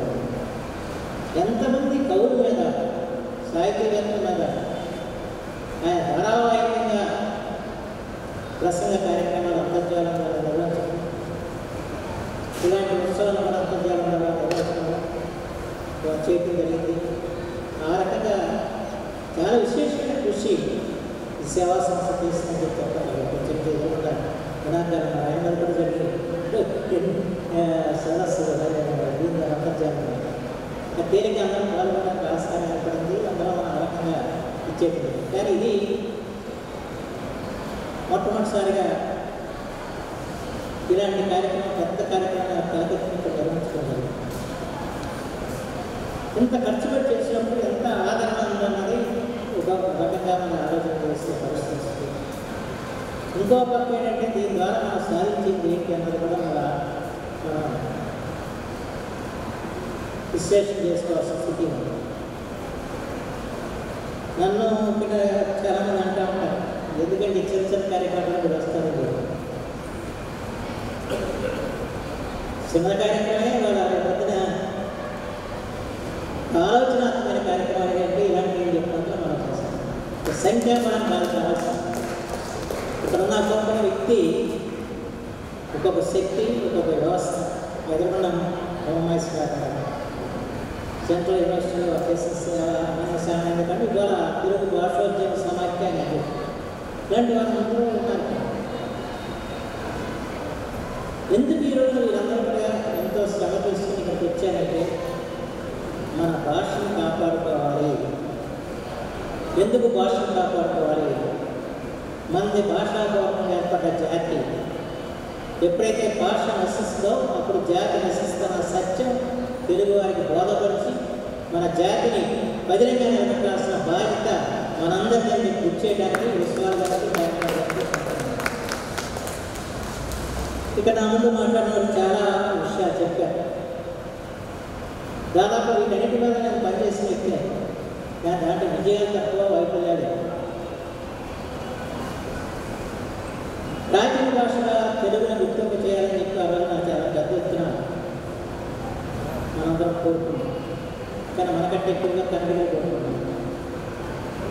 కన్నడలకు విశేషం ఏంటంటే వాళ్ళకి సాహిత్యపరంగా వచ్చిన పద్మ పురస్కారాలు కానీ జ్ఞానపూర్ పురస్కారాలు కానీ అన్నీ తిప్పి పంపిన కనుక ఒక కన్నడ సాహిత్యకారుడిగా జరుగుతుంది. అదేదో యూనివర్సిటీ మధ్యలో తనకు ప్రస్తావిస్తే వెంటనే ఆయన జాతీయ అవార్డు సినిమా పాటకు వచ్చింది, దాన్ని తిప్పుతామని ప్రకటిస్తారు అని పెద్ద సంచలనం. అంటే ఆ రకంగా పోరాటం కన్నడగా జరిగింది. అయితే చివరికి మనకి వచ్చిన దాని కారణంగా వాళ్ళు మనం పోరాటం పెట్టవచ్చు. చాలామంది తెలియదు. ఇటీవలే సంవత్సరాలు ఆచార్య గంగశెట్టి లక్ష్మణ వారు ద్రవిడ విశ్వవిద్యాలయం ఉపాధ్యక్షుడు ఉన్నప్పుడు ఈ రెండు భాషల్ని కలపడానికి ఢిల్లీలో ఆయన సమావేశాలు ప్రకటిస్తారు. దాని వల్ల విరక్తి మీద కేంద్ర మంత్రులు వచ్చారు. అలాగే బీజేపీ ప్రభుత్వం కన్నడలో కర్ణాటక విద్యామంత్రి వచ్చాడు. ఆంధ్రప్రదేశ్ ప్రభుత్వంతో అవ్వాలి నేను పాల్గొంటాను. అప్పుడు నిర్ణయం చేసుకున్న రెండు భాషలకి కలిసి పోరాడి ఎలాగైనా సాధించాలని చెప్పి తత్ఫలితంగా రెండు భాషలకు ఒకే రోజున ప్రాచీన భాష వాదాన్ని చిన్న ప్రభుత్వం దాంట్లో వెనుకమైన పాత్ర కూడా చాలా ప్రధానమైన చెప్పినప్పుడు దురదృష్టవశాత్తు గత ప్రభుత్వం ఆ తెలుగు పక్కన సంస్కృతాన్ని జోడించింది. ఇక్కడ పెద్దలందరూ కూడా ఉన్నారు. అందుకనే ఏ విషయం చెబుతానంటే ఆ రోజున మనం ప్రాచీన భాషగా తెలుగును గుర్తించడానికి మనం చేసిన పోరాటంలో మనం ద్రవిడ భాషలో గుర్తుకొచ్చింది తెలుగు అని చెప్పి ఆ రోజున మనం కేంద్ర ప్రభుత్వాన్ని చెప్పడం, దాన్ని ఆలోచించడం. అంటే సంస్కృతం నుంచి గుర్తుకొచ్చింది తెలుగు అని చెప్పి మనం చెప్పాలి. దానికి విరోధంగా రిపోర్ట్ నా దగ్గర ఉంది. ఆ రిపోర్ట్ని ఆచరించి ఆ రోజున మనకి తెలుగుకి గుర్తింపు ఇచ్చారు. గత ఎందుకు జరిగిందో నాకు ఎక్కడ ఆడకుండా నిబంధనలు చెప్పారు. ప్రభుత్వాలు ముఖ్యమంత్రి గారు వెంట రాశారు. మీ నాన్నగారు ముఖ్యమంత్రి ఉన్నప్పుడు ఈ రకంగా వాదించాడు, నీవే మన పక్కన సంస్కృతం తీసుకొచ్చావు, సంస్కృతం మీద ఎట్లయితే ఉంటే దాన్ని వేరే అకాడమీ పెట్టు, అంతేగాని తెలుగు అకాడమీ మాత్రం విరివిరి చేయమంటే తెలుగు అకాడమీ చాలా ఘనతగల సంస్థ, ఆ సంస్థగా ఇవ్వమని చెప్పారు. ఇప్పుడు కృష్ణ గారు వచ్చాడు కనుక అయితే నాకు కూడా తెలుగు వస్తుందంటే 5 సంవత్సరాలుగా దాని మీద ఆ రోజు మాట్లాడితే ఆ రోజు పెద్ద నాకు విమర్శ చేస్తూ సమాధానం ఇచ్చారు. దాంట్లో ఇచ్చిందంటే సంస్కృతానికి చాలా నిధులు వస్తాయి, ఆ నిధులు మనం ఉపయోగించుకోవడం కోసం సంస్కృతాన్ని చేయించామని చెప్పించారు. చాలా పెద్దలు గుర్తుంటాం. సరే ఏమి నిధులు వచ్చాయో సంస్కృతానికి అకాడమీ ఏం చేస్తుందో తేల్చాల్సిన తర్వాత కృష్ణ గారు నేను ఈరోజు కూడా నేను ఖచ్చితంగా రాష్ట్ర ప్రభుత్వాన్ని కోరేది ఏంటంటే తెలుగు అకాడమీగా ఉంటుంది, సంస్కృతం మీకు చూస్తుంటే దానికి వేరే అకాడమీ పెట్టండి. తెలుగుని మాత్రం తెలుగుకి ఏర్పడ్డ మొట్టమొదటి సంస్థని ఎందుకు చేయకూడదు, దాన్ని మనం ఎట్లాగైనా బలపరచాల్సిన అవసరం అంటే ఇవన్నీ మా విజయాల గారు వైపోయారు. సరే ప్రాచీన భాషా కేంద్రాన్ని తీసుకొచ్చిన తర్వాత ఏం జరిగింది మైసూరులో ఉండేది. నేను 2-3 సార్లు అధికార భాషా సంఘ అధ్యక్షుడిగా మైసూరుకి వెళ్ళాను. అక్కడ మీటింగ్లు పెట్టాను. కనీసం వెబ్సైట్ అంటే అంతర్జాలం ద్వారా ఒక వెబ్సైట్ రూపొందించమని చెప్పంటూ అక్కడ అలాగే చెప్పంటూ ఈ రోజు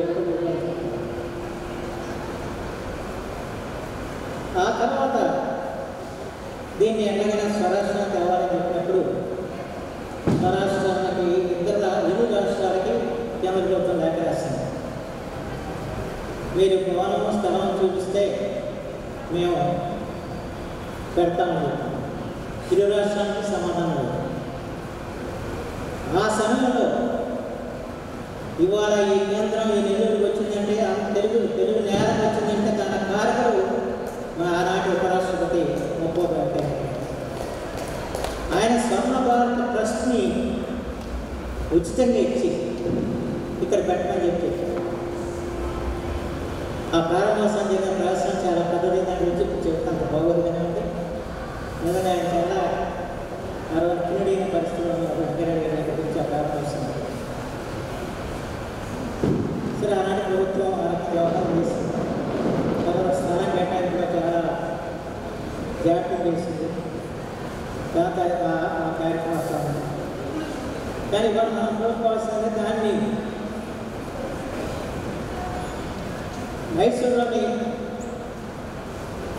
కేంద్రానికి అనుబంధంగా కాకుండా దీన్ని స్వయం వ్యక్తిగత సంస్థగా మనం తయారు చేస్తే కానీ దానికి ఒక ఉనికి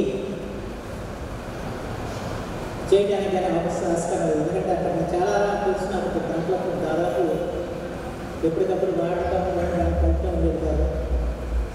100 కోట్ల రూపాయలు కదా, 1 కోటి రూపాయలు వచ్చినాయి జరిగింది. అక్కడ పెద్దలు ఆచార్య చంద్రశేఖర్ రెడ్డి గారు చెప్పారు. దీంట్లో పురస్కారాలు రాష్ట్రపతి పురస్కారం ఇస్తారు, అవి కూడా చెప్పారు.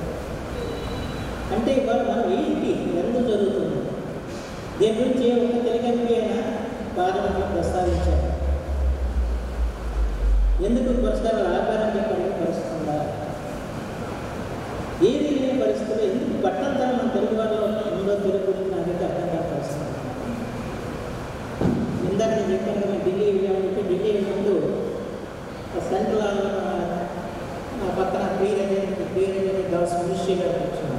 ఇప్పుడు ఆయన కేంద్రం ఎందుకు వచ్చారు నేను అడిగాడు. అడిగితే ఈ పని మీద వచ్చామని మా కొడుక్కి రాజ్యాంగం ఏమైంది ఆయన మాట్లాడారు. ఈ రోజున ఈ ప్రభుత్వం అంటే మీ ఎంపీలుగా మీద ఆధారపడి ప్రభుత్వం నడుస్తుంది. మీ ఎంపీలు కానీ కోరిక మాత్రం ఖచ్చితంగా ఇచ్చి తీరాల్సిందే. మీ వాళ్ళు పోవట్లేదు కాబట్టి మీకు రావట్లేదని చెప్తున్నారు. అదే మాట వేరే కూడా చెప్పారు. మన ఎంపీలు ఎవరు దాని మీద సర్చ్ చూపట్లేదు.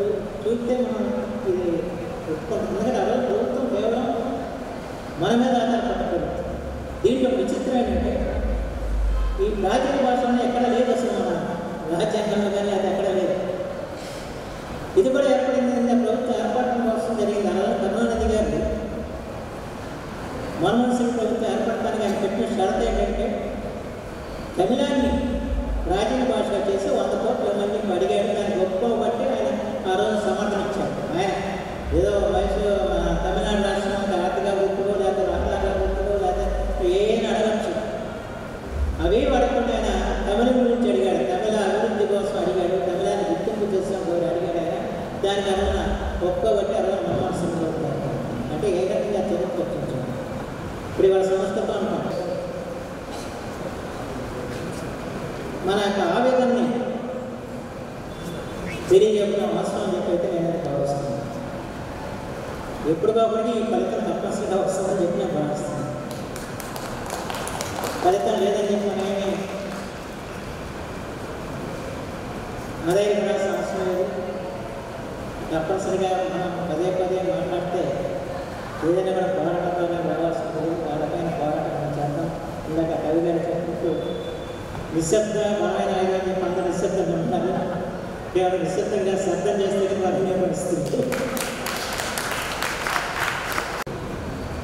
వాళ్ళ భాష పంచుతుంది. మన కవులు కూడా కనిపించి వాళ్ళకి సత్కరా చేస్తారు.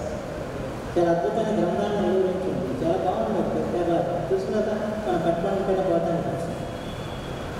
రెండవది ఏంటంటే కేంద్ర సాహిత్య అధ్యక్షుడికి ఎటువంటి వేతనం లేదు. అదంతా గుర్తించుకోవాల్సిన అవసరం. ఆ మీటింగ్ వస్తే టీఏడీ పంపిస్తారు తప్ప ఆయనకేమి అదనపు ఇవి లేవు ఏమీ లేవు. ఇక్కడ మన దగ్గర క్యాబినెట్ ఆధారంగా అడిగే పరిస్థితి ఏ సంస్థ ఆ రకాన్ని పరిస్థితి. అంటే ఒక నిస్వార్థ సేవాలతో అవి ఏర్పడబడ్డాయి, నడపడతాం. అంచేతంటే వీటిని మనం దృష్టిలో పెట్టుకొని ఏ సంస్థకి ఎవరు ఆధిపత్యం తీసుకున్నా ఎవరికి ఇచ్చినా కూడా దాన్ని 100% ఆ సంస్థ యొక్క ప్రయోజనాలను కాపాడుకుంటూ ఆ సంస్థ ద్వారా తెలుగు భాషకి ఎంతవరకు సేవ చేయాలో అంతవరకు సేవ చేసే వ్యక్తులను మాత్రం నియమించాలని మాత్రం తప్పనిసరిగా నేను ప్రభుత్వానికి సందర్భంగా విజ్ఞప్తి చేస్తాను. 100 కోట్లు తయారవచ్చు. కానీ 100లోనూ మిగిలిన ఒకటే చెప్పాను. అలా మిగిలేదాకా మన రచన ఉండాలని చెప్పిన భావం మాత్రం చేయాల్సిన బాధ్యత ప్రతి ఒక్క కవి మీద రచన మీద ఉన్నది చెప్పడం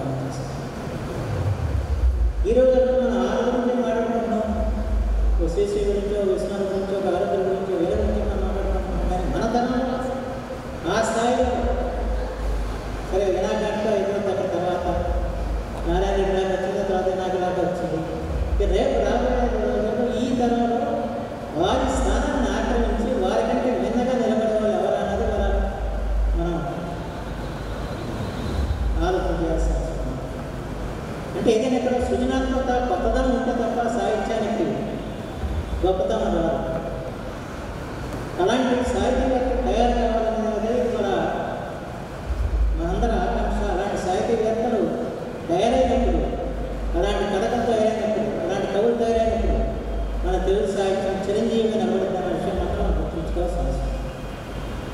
కొత్తగా ఆ స్థాయిలో పద్యాలు రాస్తారని చెప్పి పోటీలు పాటలు పద్యాలు రాస్తారు, పాటలు రాస్తారు. ఎంత పేరంగా వచ్చిందని చెప్పడానికి ఆవేశం, ఆ స్ఫూర్తి ఉండాలి. ఆంధ్రోద్యమ స్ఫూర్తితో ఈ పాటలు విరుగుతాయి. భారత భాష దేనికన్నా మధురంలో తెలుగు మన కంటి విలుగదు. ఇవన్నీ మనం పాడుకుంటున్నాం. ఆ రకమైన రచనలు మనం రావాలి. ఒక్క రచించాలని మీకు పెద్ద మందలాది పుస్తకాలు రాయకుండా విషయం ఎంతో రాసినప్పుడు కానీ మహాప్రస్థానం మాట్లాడుకుంటున్నారు.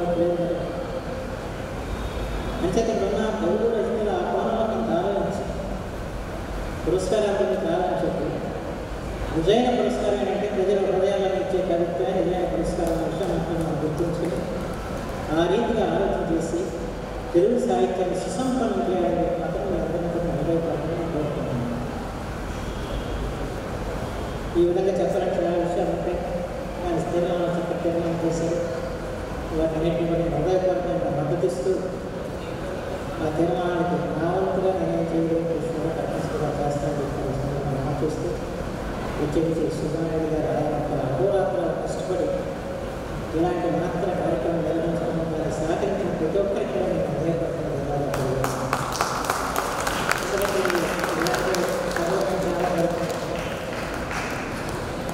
జరిగినప్పుడు ఎన్ని కష్టకాలు ఎన్ని మాటలు పడాల్సిన పరిస్థితి వస్తుంది, ఎన్నో ఇబ్బందులు పడాల్సిన పరిస్థితి.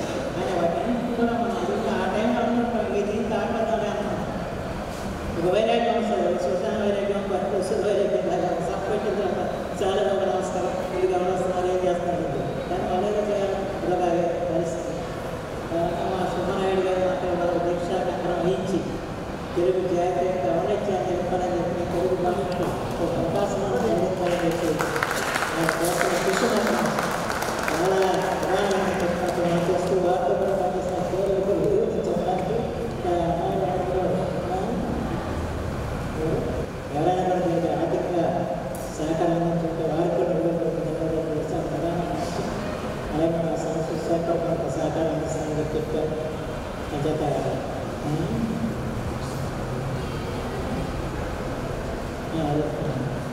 శాంత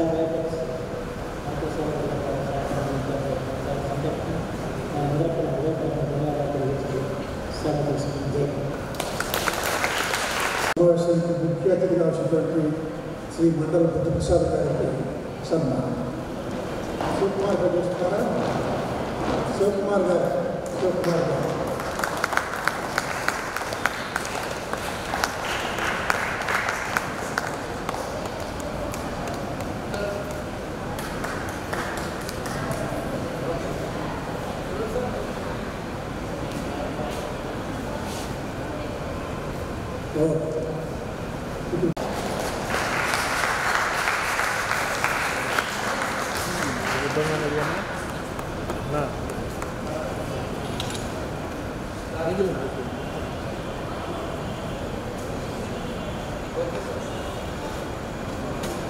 శ్రీ డాక్టర్ జీవి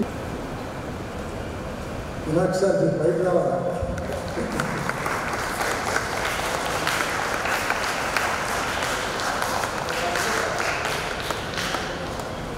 డాక్టర్ అనంత పద్మనాభరావు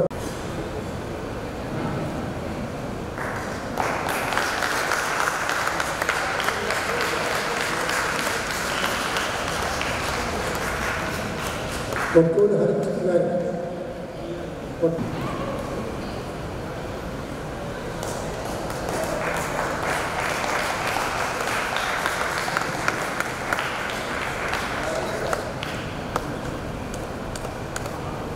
తులసి జ్యోతి గారి పైకి రండి.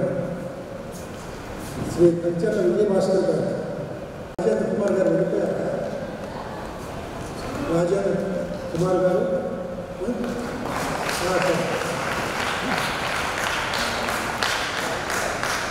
శ్రీమతి తులసి జ్యోతి గారు,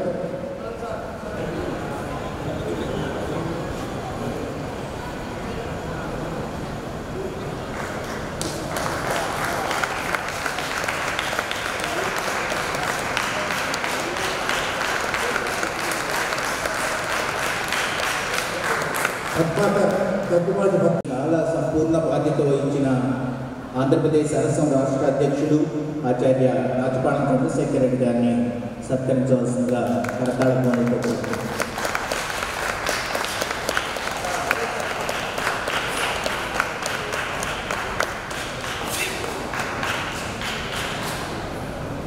నిధుల శోభ గారికి, అలాగే డాక్టర్ కరుణశ్రీ గారికి సమన్వయ కార్యక్రమాన్ని సుసంపన్నం చేసినందుకు కరతాళ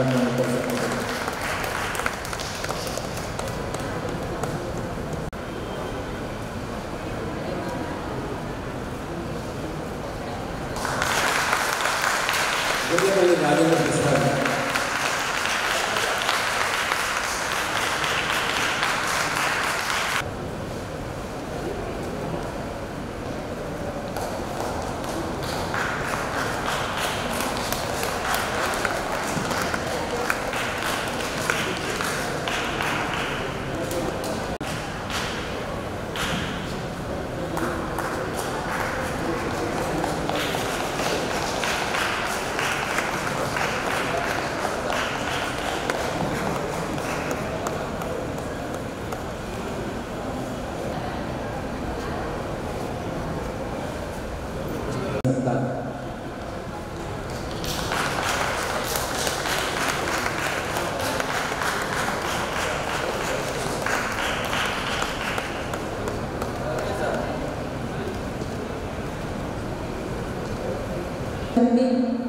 సేవా అధ్యక్షులు శ్రీ కంచెల సుబ్బానాయుడు గారికి మనందరి తరపున మీ కరతాళ ధ్వనుల మధ్య చిన్న సత్కారం చేసుకుందాము.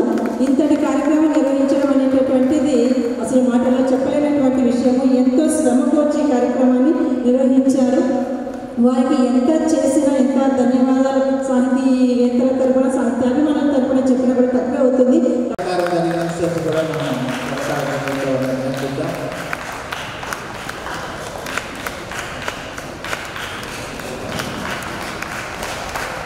చివరిగా సమాపనోత్సవానికి వందన సమర్పణ చేస్తున్నాం.